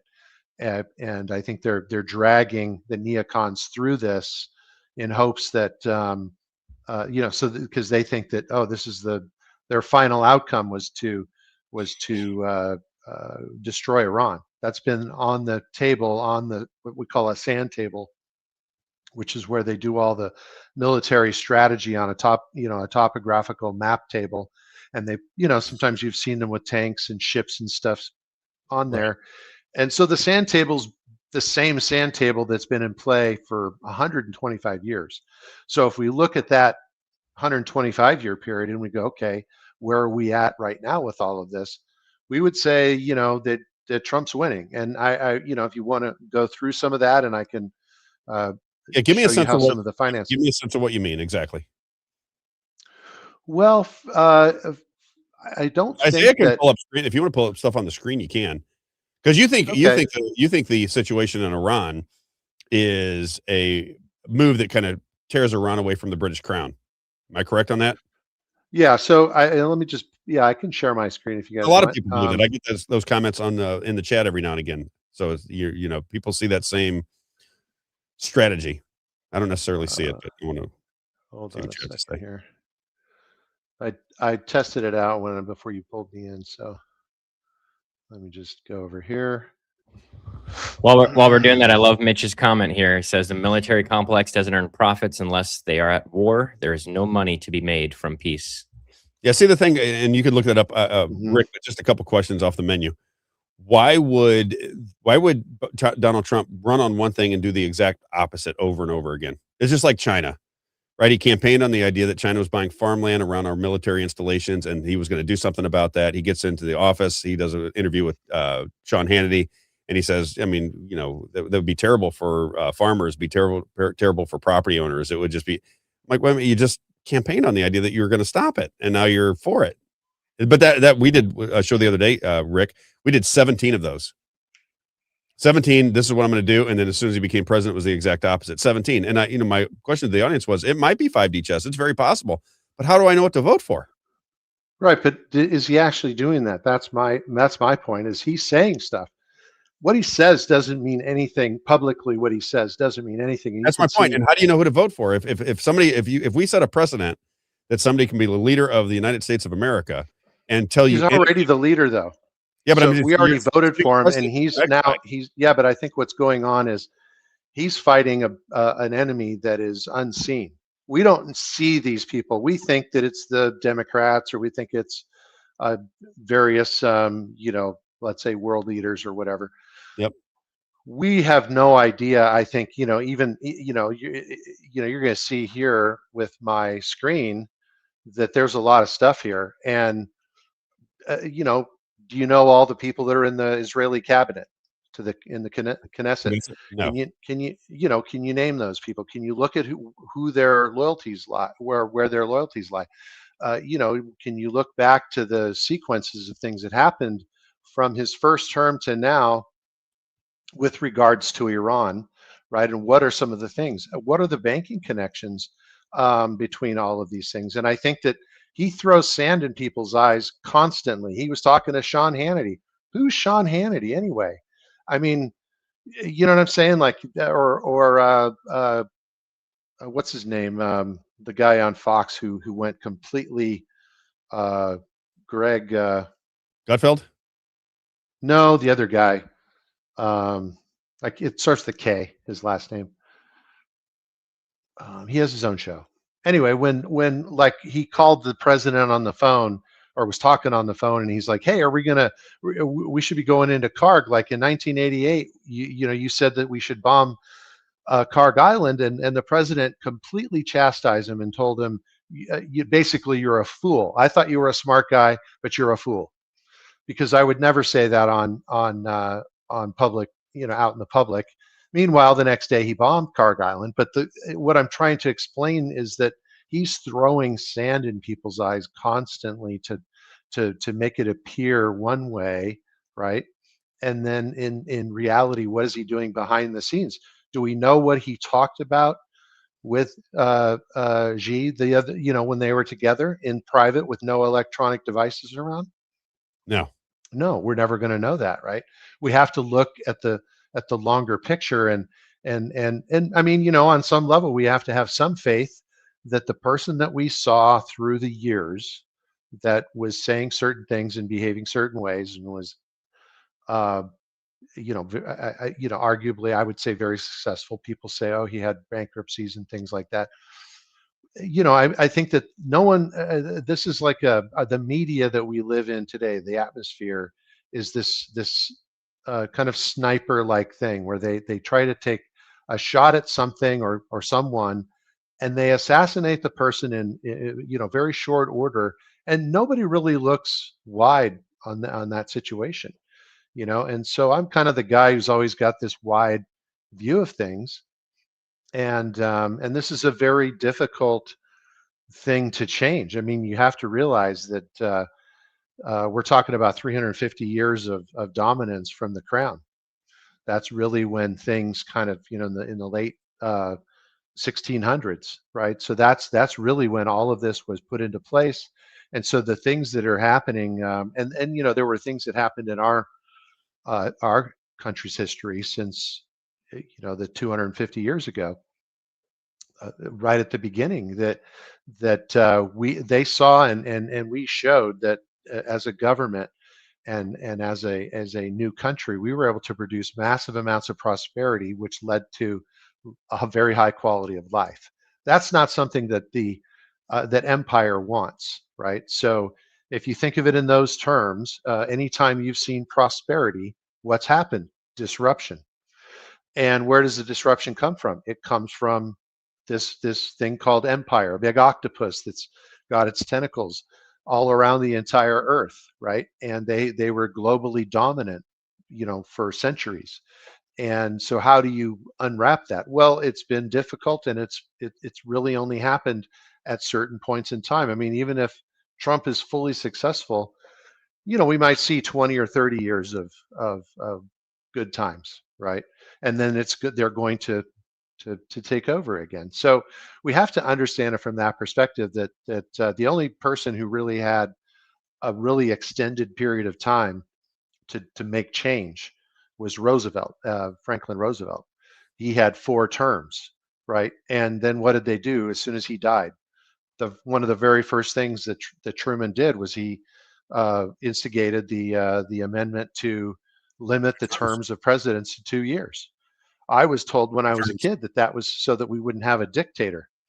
But if someone is popular and the people elect that person out of just pure popularity, then what if they steal elections, though, Rick? Well, now, because I think that it's pretty clear that it's easier to steal elections and to get everyone on board that you want in play, right? Well, they've made it easy to steal elections, though. That's what makes me nervous about the whole thing is it looks to me like if I was putting a system into place where I could manipulate elections, I'd do it exactly the way they've done it. And that's both parties. Neither one want to fix it. They all complain that the other people are stealing elections, and then we get in power, they don't do anything to fix it, which makes me believe that they're working together. My argument with Trump is he may be doing very good things, but shouldn't the first thing he do is return our republic back to us? Wouldn't that be the first thing he would do? It's not something that one person can do by himself. On these Republican parties, like if he was to come to Missouri and stand and say, listen, I'm going to come talk to the people in the Missouri government. You think the Missouri governor is not going to let Donald Trump come address Congress? And when he stands up in Congress, goes, listen, your elections here in the state of Missouri are crazy. You've got electronic voting machines. You just watched the election be stolen from me, right? Why would you not do hand-counted paper ballots, video surveillance on a state holiday so that you can return confidence back to the electorate, which I just said was stolen in 2020 and led 1 million people to the Capitol and had hundreds of them put in prison. I mean, I would just think that would be the first thing I would do if I was the king of the world. I would just go by state and say, we got to get our constitution back in order. We have to run our elections properly. I, as the leader of the party, are telling my Republicans here in the state of Missouri, get your act together on the elections. If I can't do it at the federal level because everybody I'm fighting there is a snake, can't we at least do it at the state level? I mean, these are the things I don't understand. This is why I just don't get it. I'm wondering if somebody could explain it to me, because most leaders would say, okay, this is the baseline problem. Our elections are being stolen. I told people the elections are being stolen. Now let me go state by state where I have Republican governors, speak to them directly and tell them to fix their election process. No? I mean, I think it's 100% correct what you're saying. I think that expecting a person to come into government for the first time and being able to know all of the, I mean, all the knives are out around a person. If you think of the State Department, you think of the executive branch, and you think of the Treasury, and you think of all these different administrative behemoths that are aligned against one person, and that literally are like, yeah, that's a great idea, and then they go back to their big building down the street in Washington, and they're like, we're never going to work on that. Let's just keep doing what we're doing. Right. It'll take him 4 years before he even gets his feet wet. Right. And I think that certainly from the perspective of, there's a lot of jokes going around that, and he said things quite often where it's like, yeah, I'm going to be in my next term. And, these things are, I think that he's aware of some of the stuff, but I don't think that anybody probably could have been prepared as well. I think for somebody to come into office, I think he had an 8-year plan already mapped out.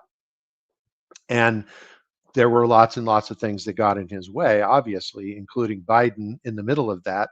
So, I think that from the perspective, if we look through the timeline and we look at the things that he has accomplished, I'd say, it's largely working in that direction to remove some of the things that feed that octopus, right? And Iran is that. The Middle East, in a general way, is drug trafficking money. It's lots of resources. When you think of what is empire really all about, and it's see if I can find my diagram on that. I don't know. Am I sharing this, or are you just looking at my face right I could now? see it a minute ago. There you go. There you can see it. So there you go. Zoom it, baby, in there. So is this what you're doing on your free time, Rick? In my free time, yeah, exactly. So you've got empire, and basically the things that are feeding it, right, is just this, all the global resources that go through the banking, the Bank of through the central banks, and then through the Bank of International Settlements. You have drug trafficking, right, and that is everywhere you look. Venezuela, you look at all over South America and Mexico. You look at Africa for all kinds of arms trafficking and for resources. Countries that have emerged in Africa as trying to build something independent for their own people, they get completely crushed, right? And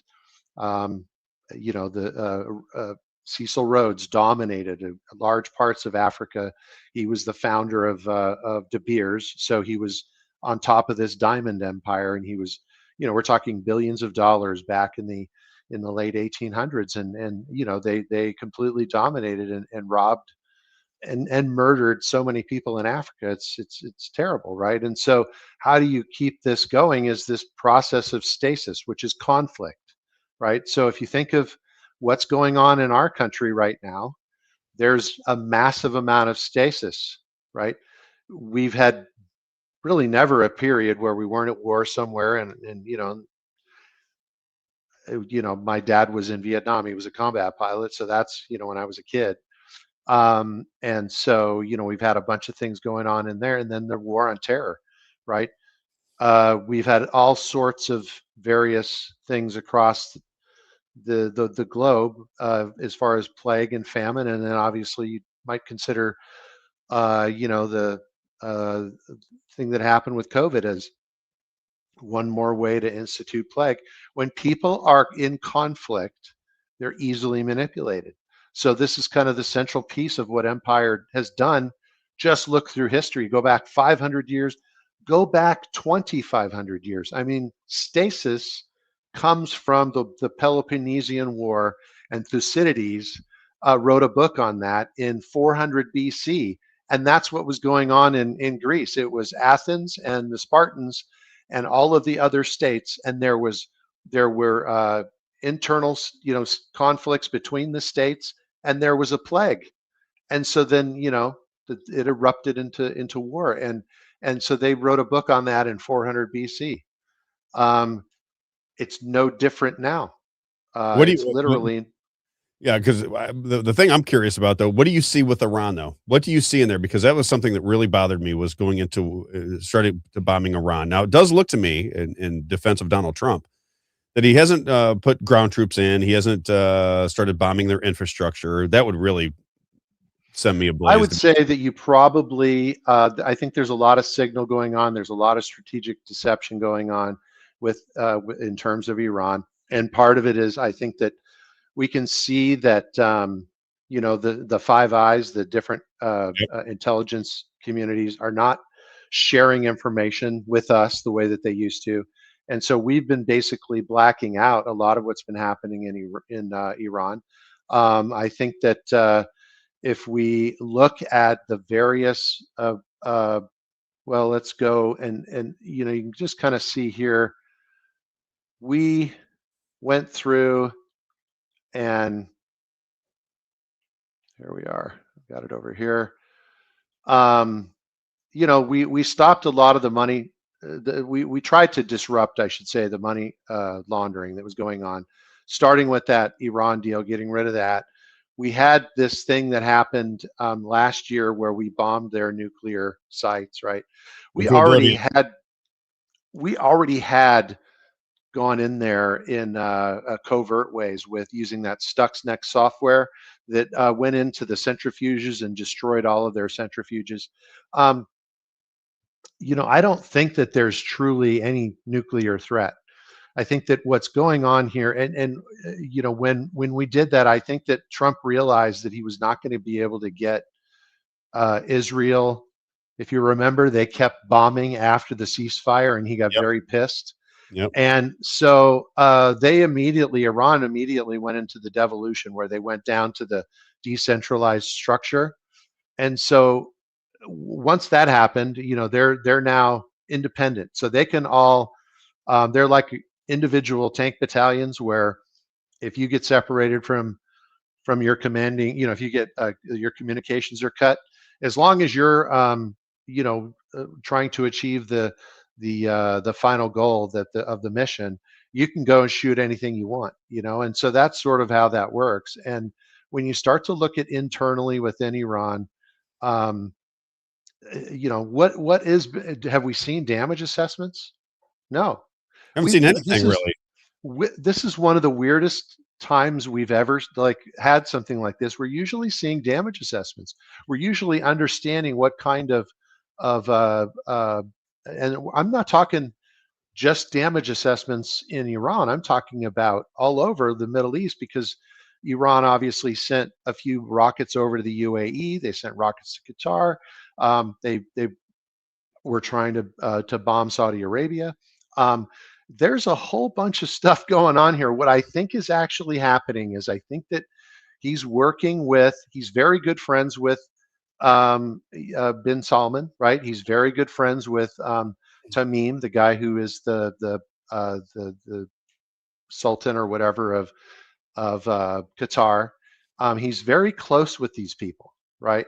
They love him, and he loves them. Like he said, I love Tamim, right? And you know, when you think about the effusiveness, and he's just an effusive guy, I think Trump is. But I think that what they're doing is they're building. I'll show you. There's just no way to express some of this stuff without showing. I had to build these or create these. But I think this is what. Think about it here. We've had the Middle East as a sore spot of the globe for decades, right?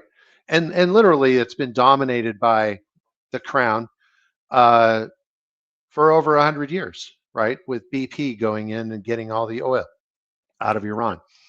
And so what I think is happening is he talks about peace through strength in his national security statement, right? If you go back, if you want to know what Trump's doing, I tell everybody, just go to the White House's website and you'll see here, I'll show you what it looks like. It's right. Sorry. It's here somewhere. It's right here. Drag that baby up there. Oh, sorry. Is that it right there, the white one? That's it. And if you go to I'll just go back to the title page. So that's what it looks like. National Security Strategy of the United States, November 2025. He wrote it right after he was right after he won the election, right? What's the premise? Go back. Peace through strength. So, peace through strength is one of the. Here's the strategies, right? So, forced, focused definition of the national interests, peace through strength, predisposition to non-intervention. Okay, that's the third thing on the list. And so is he just violating his own national security strategy a few months into his presidency? I don't think so. Okay, flexible realism. If anybody wants to look up realism, go watch some YouTubes on what realism is. It is the way of the globe. It is literally the idea that a nation will be seeking one of two things or both, which is power and security. If they're not big enough or strong enough to have the power, they will seek the security from one of their neighbors or from a guarantor who's maybe several countries over.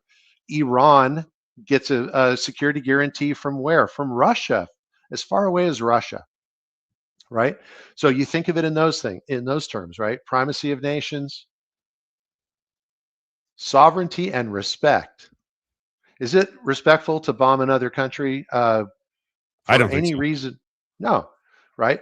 But supposedly we're doing that, and there's people, right? That we could look around the globe that have been actively at war, bombing countries without any reason to do it.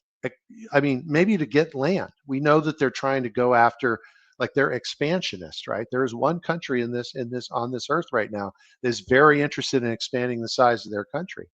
Balance of power, very important. Pro-American worker, fairness.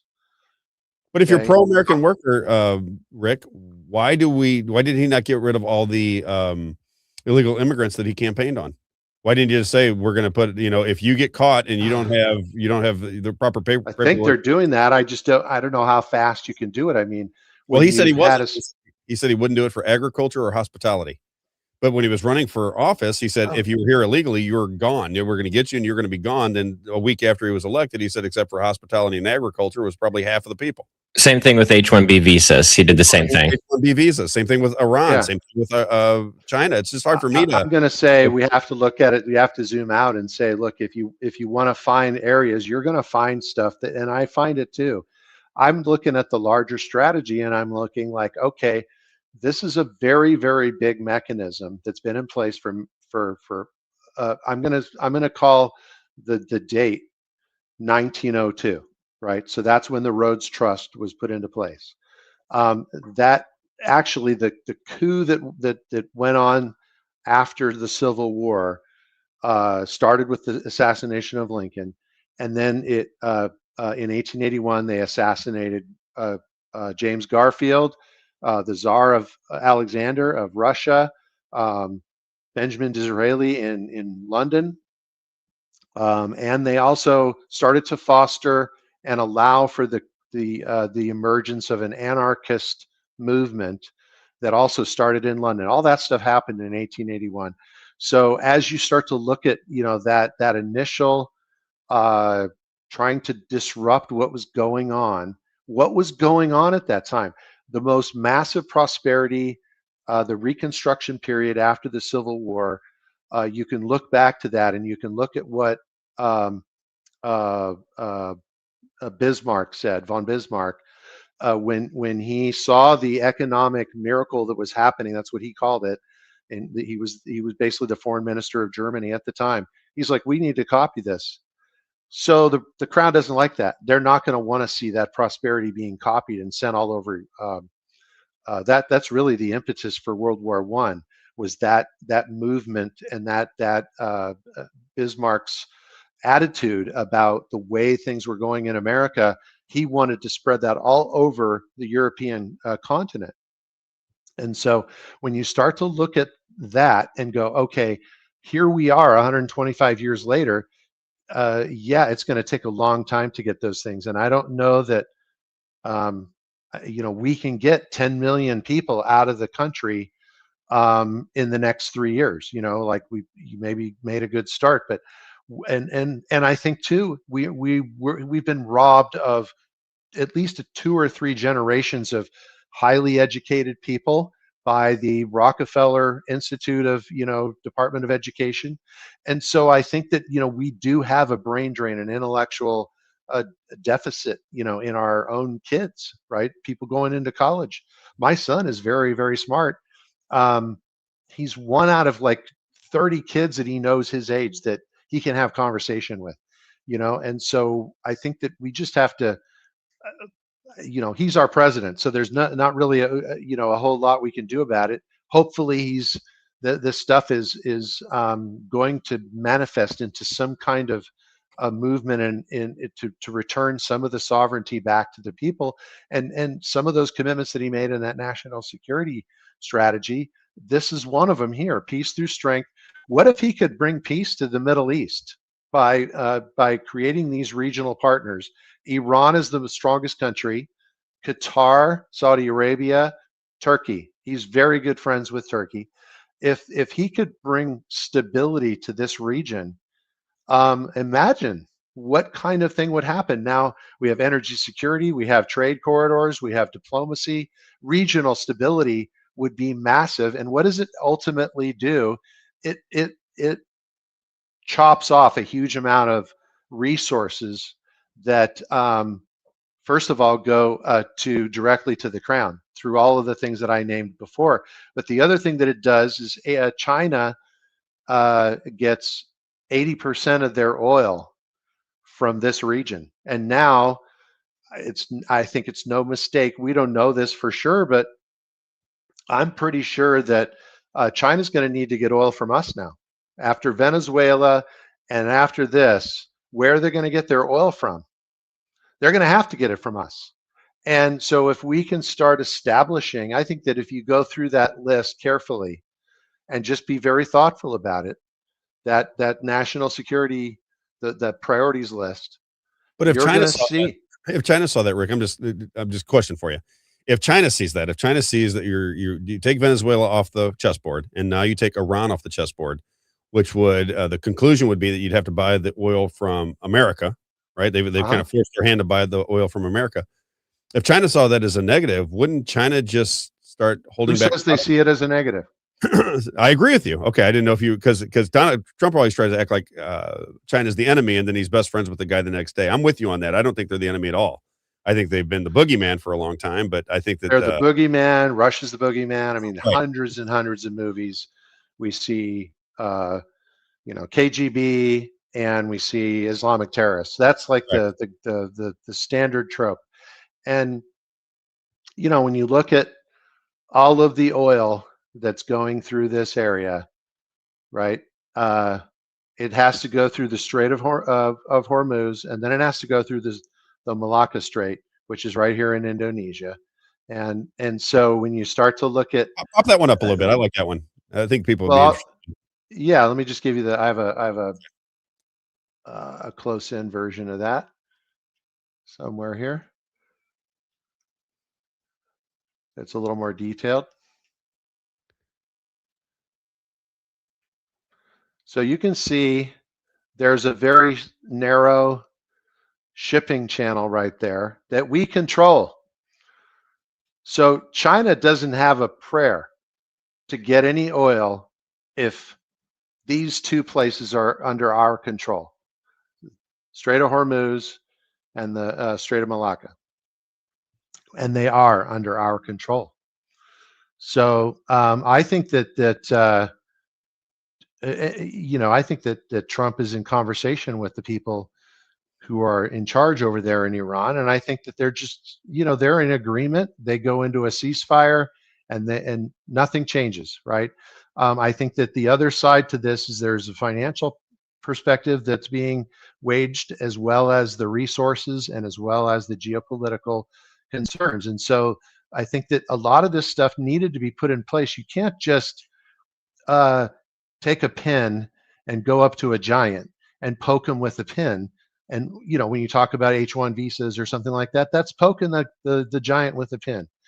This is where you cut off the giant's access to food and resources and weapons, and is by doing these large geopolitical. You have to suffocate it. You have to choke it out first. What do you think Israel's role in this? What do you think their role is in it? Because the whole Gaza thing, it seemed very hard for me to understand, right? Why you would want to level Gaza and kill, thousands and thousands of people. How did that play into it? Because, the big argument, and I make it sometimes too, is it feels like Israel has a lot of power over our Congress and decision-making. It just feels that way. We played that. I don't know if you were listening. Do you know what a monolith is? Yeah. Well, explain it.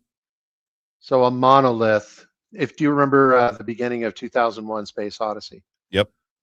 So the big black, like block of whatever that was, stone. Mm-hmm. So that's a monolith. So a monolith is just something that's made from one piece of stone. Oh, that's not what I was thinking. Okay.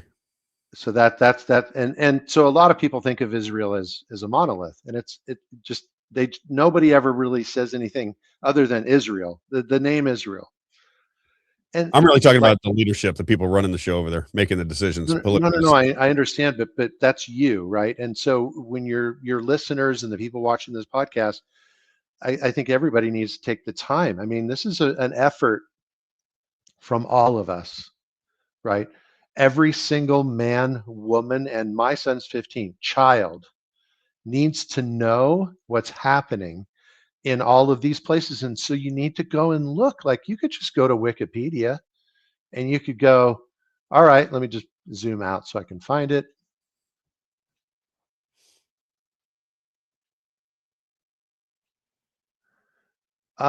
Just like here. I mean, are we not in stasis, like I described, that state of conflict in the United States? Don't we have massive disagreements down to the? I mean, they keep drilling and drilling and drilling. If they get two different groups to start arguing, then they take each one of those groups and they divide those two groups into 4 groups, and now you got 4 groups arguing. Right? Am I right?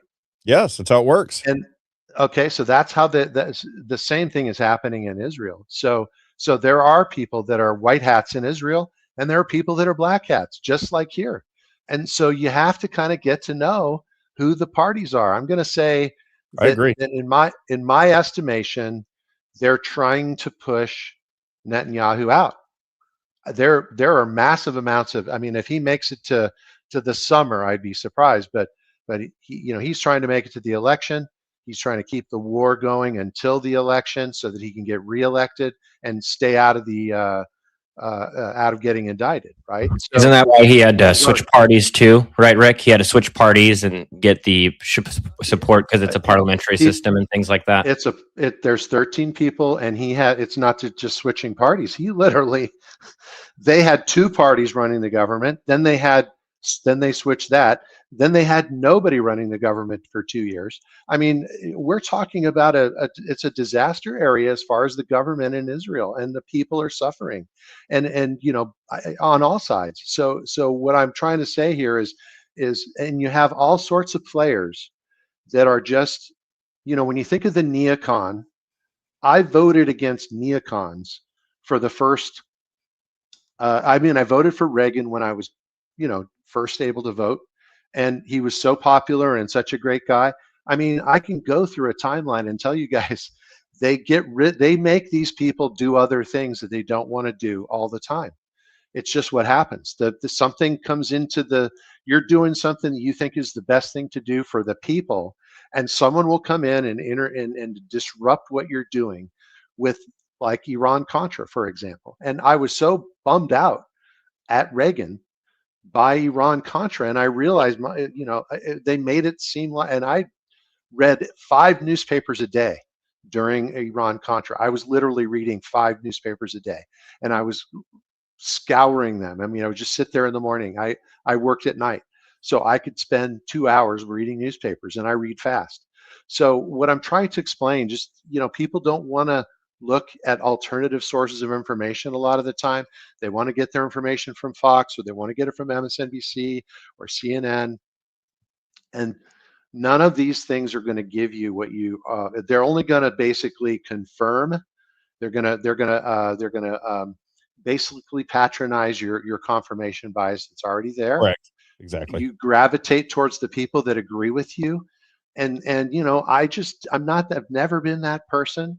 There's I gotta ask you a quick question so I don't forget it.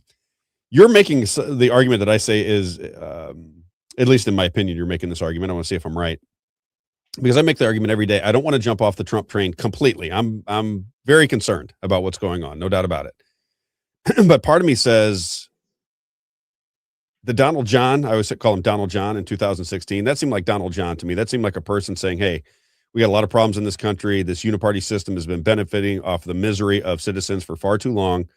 They're enriching themselves and ignoring the wishes of the people, and I'm going to give the government back to you, the American people. That's basically what he said in his inauguration speech.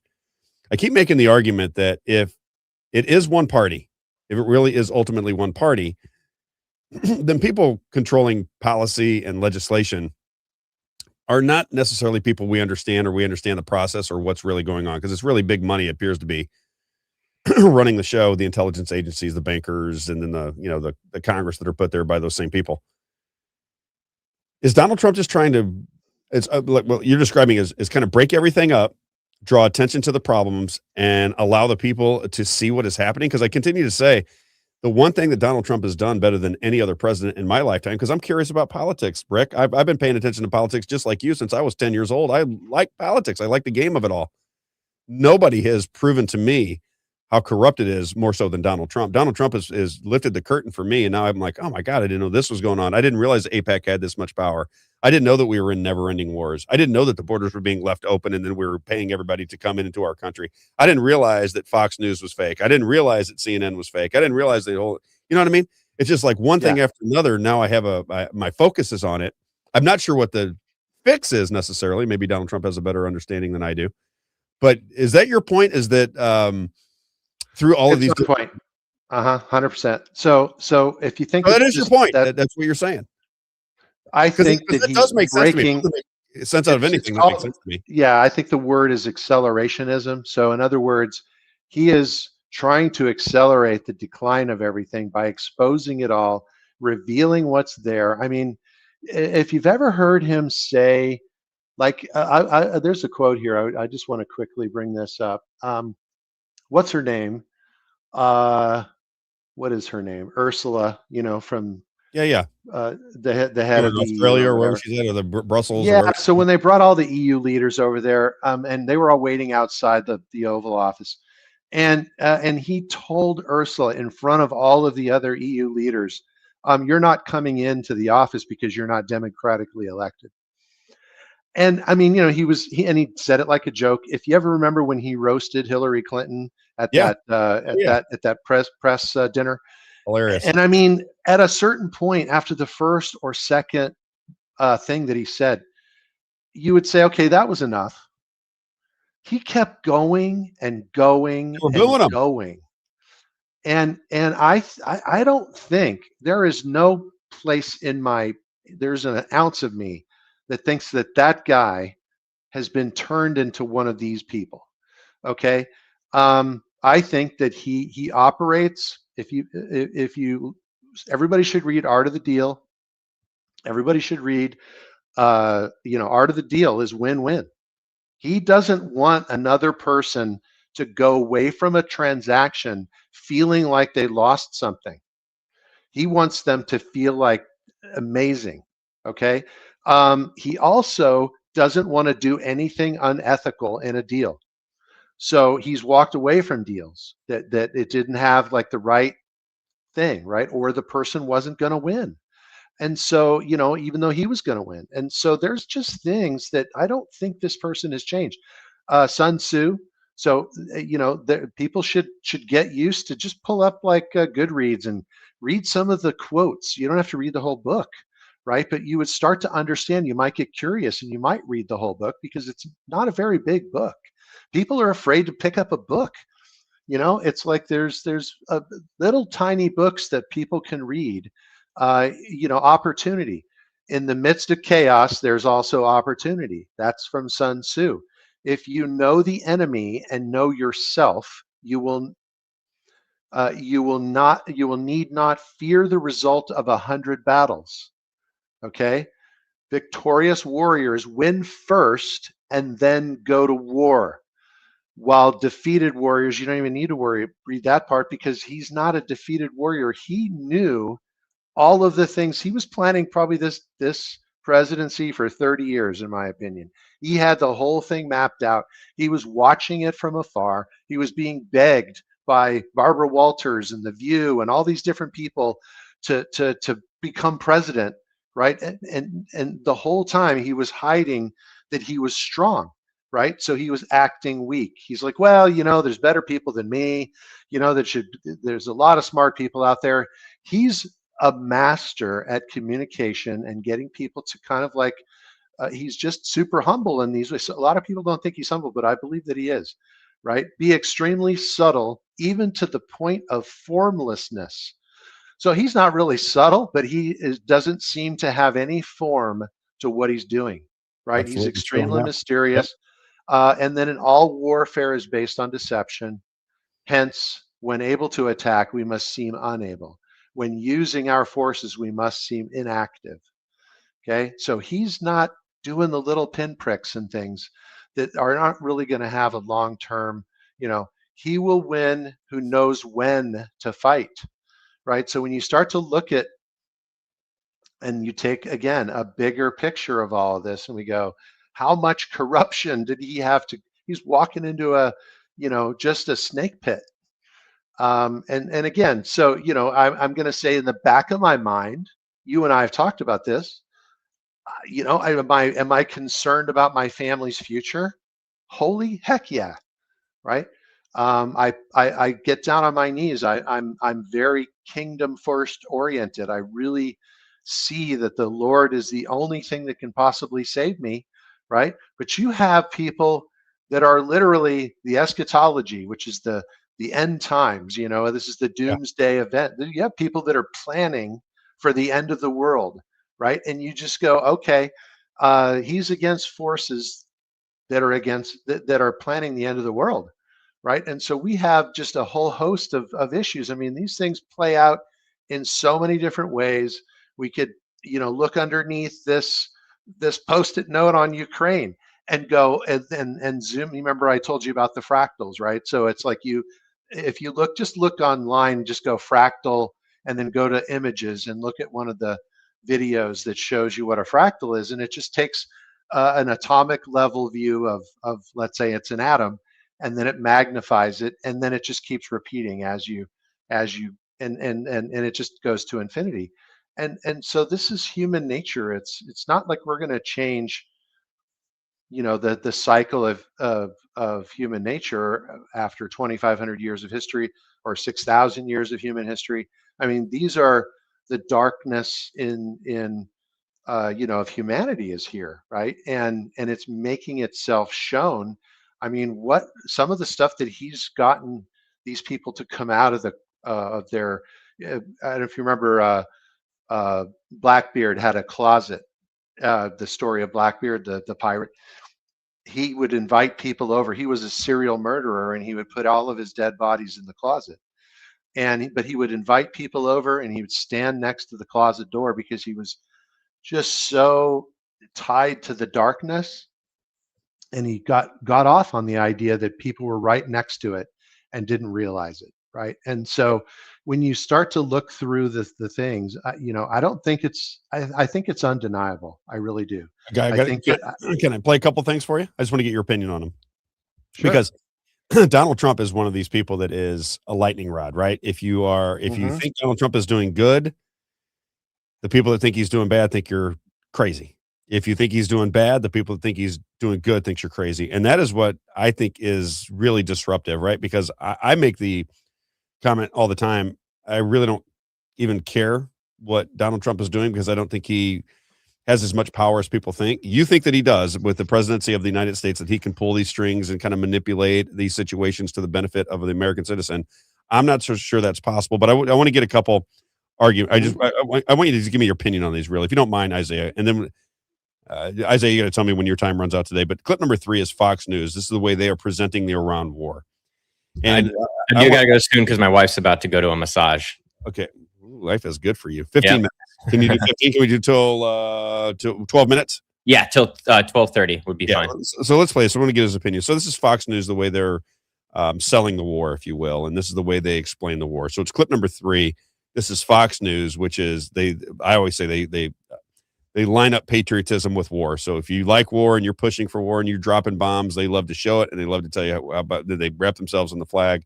And I didn't realize that for 20 years. And now I see it. It's very obvious that is the tactic. That's the marketing tactic that they use. And that's how they bring people in. That's how they bring veterans in. Military members love Fox News. They just bring that in because it's military. It's patriotism. Here is clip number 3. This is Fox News with the Iran war. This is the newest story coming out of the Trump administration. Still ticking. President Trump giving Iran a few more days to get their act together. The president posting on Truth Social overnight that he had planned to attack Iran, but he's holding off at the request of Gulf leaders. He said in part on Truth Social, I've instructed Secretary of War Pete Hegseth, the chairman of the Joint Chiefs of Staff, General Daniel Kaine, and the United States military, that we will not be doing the scheduled attack of Iran tomorrow. Okay, but have stop. further You can instructed stop them it. to be All right, that's prepared good. to go forward. Good with- point. But he's holding. Okay. Yeah. And by the way, Tamim asked him to stop as well, right? The guy, the guy who runs Qatar. Yeah. So or at least he said that Tamim asked him, right? And so I think that it's, first of all, there's a financial strategy that's going on here, and one of the things that he's doing like crazy is this exact thing. We're gonna attack, and now we're gonna delay. And what happens when he says Iran is breaking the agreement or whatever, the ceasefire? And sometimes that's Israel that is lying about that happening or whatever. But in this case, when he says that we're going to attack, right, that's going to increase the price of oil. So the futures market is going to go long on oil, meaning they're expecting the price to go up. Exactly. So then what he does is, so what they're doing is they're robbing the deep Manipulating the state market. and the crown. They're completely engineering so that they're whipsawing them over and over again, back and forth. They're making them make these large moves, and then they get creamed. Do you know that anything about Scott Bessent? I know he's from Yale and he's gay. Right. That's all I know. All you're supposed to know. Yep, that's all you're supposed to know. What do you know about him? That he's gay. Let's lead with the chin, right? And those are everybody goes, oh, he's gay or whatever. And if this is all stuff I had to create, just so you guys know. All right, you get that ready. I want to play one more. Okay, go ahead. I'm still getting over this cold I got going on. So this is General Douglas McGregor. He went on the Redacted show, and he's kind of the yin and the yang with the Trump administration. So the Trump administration says they're doing this. Colonel Douglas. I've seen it. I think I've seen it, but go ahead. He goes on all the podcasts and he says this is what really is going on in Iran. So if you don't mind, that is clip number 14, Isaiah, very quick. Right now, if you look objectively at all the indications of military action, what we've got out there in terms of air and naval power, and even now substantial light forces, light ground forces, I would say that the renewed war is a certainty. I would expect it to happen anytime. I think we're going to go back into the same war we were in before. I think he's going to go in probably with more force than he did previously. I'm sure that's what the general officers are promising him and the admirals are telling him. What was the definition of insanity that Einstein used to offer? Doing the same thing and expecting different results. Yeah, and I think that's where we are. Now, the other thing that nobody's considering is the possibility that Iran, whose forces are now resupplied, replenished, and so forth, may reveal some new capabilities we haven't encountered yet. That's a possibility. We don't exactly know with great precision everything that the Russians and the Chinese have provided to them. And we do admit privately that we grossly underestimated the engineering skills of the Iranians. So this could turn out to be a lot worse on both sides than it was the last time. I think that's very much a certainty. And I'm just curious about the Middle East partnership of all of this, and on the United States side, but more specifically on the attacks that would come from Iran. The idea that Iran would, frankly, devastate the UAE, really wipe Dubai off the map for all intents and purposes, hitting, again, energy infrastructure, desalinization. Like, the list is pretty extensive, what they would hit, rendering that country basically useless. Does President Trump seem to care about that? Well, as I said before, I think that's a tertiary concern as far as he's concerned. And I think in private, the leadership of the UAE is probably cheering him on, despite what you just described as a likely outcome. Let me explain that. I think people need to understand that the UAE is very much a Trojan horse for Israeli and American power and influence. And it has been a thorn in the side of Iran for a very long time. If you're an Iranian you very much welcome the opportunity to annihilate this platform for the projection of power against you. So that's good. The UAE will definitely be struck. And the reason I want to play ground that, force. the reason I want to play that is I've seen Fox, it. Yeah, Fox News is saying that we're going to have a hold, and then you have Colonel Douglas McGregor saying, from his estimation, anytime soon here we're going to go in with even more force than we have before, and it's going to be the war will continue. Because that's what he says Donald Trump's generals are probably telling him. What is your take on that? Because we can monitor these things. That's right. Because when we see these things, we can say, okay, who was right, who was wrong. That's how I determine what's going on in the world. Yeah, he's just he's just one of the same trolls that they bring out, to say that to give the deep state message, which is to fearmonger that the whole area is going to be a parking lot. And they want him to create a parking lot in Iran, and the reason is because they're really the stable force. And if you think of all of the players in the Middle East, who's the one country that's been keeping the entire Middle East from getting bombed by or attacked by Israel? It's because Iran's sitting there, and so it's just, again, realism takes over at any given situation that you're looking at. How does realism play out, right? If Iran wanted the UAE to go away, they would have bombed them a long time ago. They're way more strong than they are. So it's like, and even now, when they have the opportunity, they could, with this war going on, they've got cover of, hey, it's a war. Let's make UAE and Saudi Arabia a parking lot, and then they're not that type of a nation. They're more of a sovereign, individually sovereign nation, and they respect their neighbors, right? And so I think that there's quite a good relationship from what I'm seeing, at least looking internally. Go read Arab news. Go read Al Jazeera. Go read the Israeli Times. Go read Jerusalem Post. Who reads those things? Anybody in the chat wants to tell you, hey, I read all those. Again, I check on those. I do. Yeah, I was going to say, we do. We have to do it. Good. I mean, these are things that people should be reading, though, and I can guarantee you, lots of people aren't reading that, who should be. And so when you understand it from the perspective, that guy is he's in the tank. That's really what it comes down to. I think he was a Fox News guy at one time, Rick. Yeah, exactly. I mean, he's in the tank. He's part of the deep state. He's on with former Fox News people. And you know where he goes? FYI, he goes on all the former Fox News people. So he was on Redacted. He was on with Judge Napolitano. He goes on with Megyn Kelly. He goes on with all the people that were once on Tucker Carlson. He goes on all the people that were once Fox News contributors. Now that they're on their own podcast, that's the circuit that he plays in. Very interesting that you say that. Yeah. So Besant, let's go back to Besant really quick here. All right, you got. I know 3 minutes. Okay, we're going to cut you off. We're going to have to. Doesn't play games. Yeah, we're going to have to go through the. I do have to leave right at 12:30 because I didn't realize her massage is at 1. So. Yeah. So the petrodollar and the economics, and then of course currency, is very, very, very important to this picture. And so Scott Besant is he's famous, so famous for crashing the British pound in 1992. With Soros. Behind Soros, yes. But what I'm saying about it is that he knows currency, and he knows how to bring down a currency if he wants to. So I built this diagram so people could see this. So, Trump is reaching deep to find people that really know how this stuff works, right?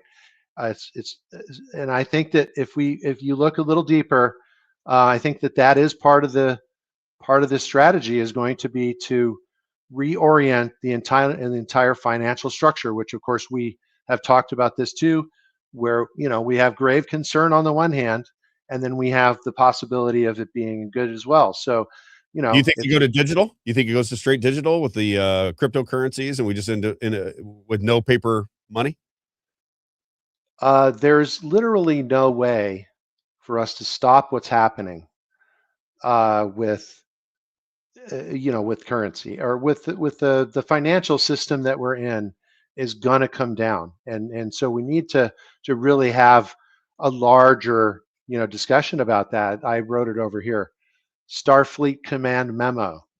Do you guys, does that ring any bells there? No, don't even start. You're going to come on next Tuesday, I assume? Yeah. There's no escaping our new reality. Yeah, because the beauty of this is we can monitor as things go along, right? And you can give your take on it because you're a very well-studied guy. That I'll tell the audience, right? Because if they disagree with you, you're not coming. You didn't wake up this morning, brush your hair, and get in front of the screen. I've talked to you for hours on end. You pay attention to everything that's going on, and I don't discount what you're saying. I'm concerned about a lot of the moves that Trump's made, but I'm smart enough to know I don't know everything. So, Rick. Well, finance is my business, so that's really what it comes from. Is the economics is on the floor of everything. And so all of this stuff is because of economics. And so that's really where, people should definitely, tune in for next time. Next Tuesday at 11. Rick, love you, brother. Enjoy your day. I'll be in touch with you soon. All right. Take care. You got it. All right. Rick Bavitz, everybody. Rick. Thanks for having me on. You got it. I think Rick's going to be on Tuesdays at 11 moving forward. If he's telling me that Donald Trump might have a bigger master plan at play, I want to at least hear it out. Don't you, Isaiah? I want to hear it out. Oh, yeah. I don't want to be so one-sided that I listen to somebody else's opinion. I don't want to get in that position. We always have to be open to hearing it out. Yes. I'm never against hearing it out. I just it doesn't seem likely from my perspective. I don't think he's that smart, unfortunately. My personal impression of I don't think I'm the smartest person in the world. But I just don't think he's that. Some people that agree with you, Isaiah. When people say he's playing 5D chess, it's like I don't even know if Trump's smart enough to play chess. I don't even know if he knows how to play chess. Oh, that's my personal opinion. You have TDS. Is that what's going on? Yeah, I know that. But that's my personal opinion. Did you vote for Trump?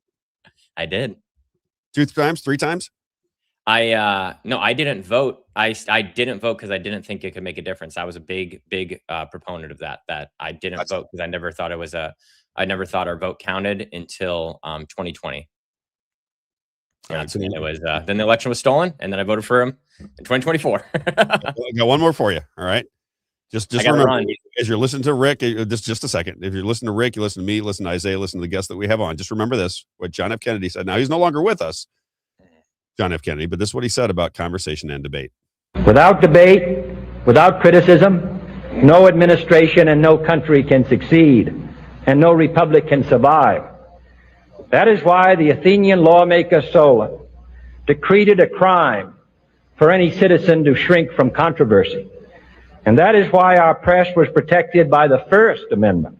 There you go. All right, everybody. Rick just sent me a message. He said he wants you to think that he's dumb. And I could see that 100% because I've done that to people myself. And I'm sure you've done that. I play dumb, and they think that I'm not as smart as I actually am. You always say I can get away with looking like I'm 18, so I can kind of play like I'm silly. You do. I mean, when I meet you in person, if somebody said, how do you think you are? I said 23, 24 years old, and you're 10 years older than that. So it does play to your advantage sometimes. Oh, yeah. A lot. It's very advantageous for me, but I got to run. Have a great day, everybody. We'll see you tomorrow morning at 9 a.m. on the Robb Carter Show. See you, Isaiah. See ya.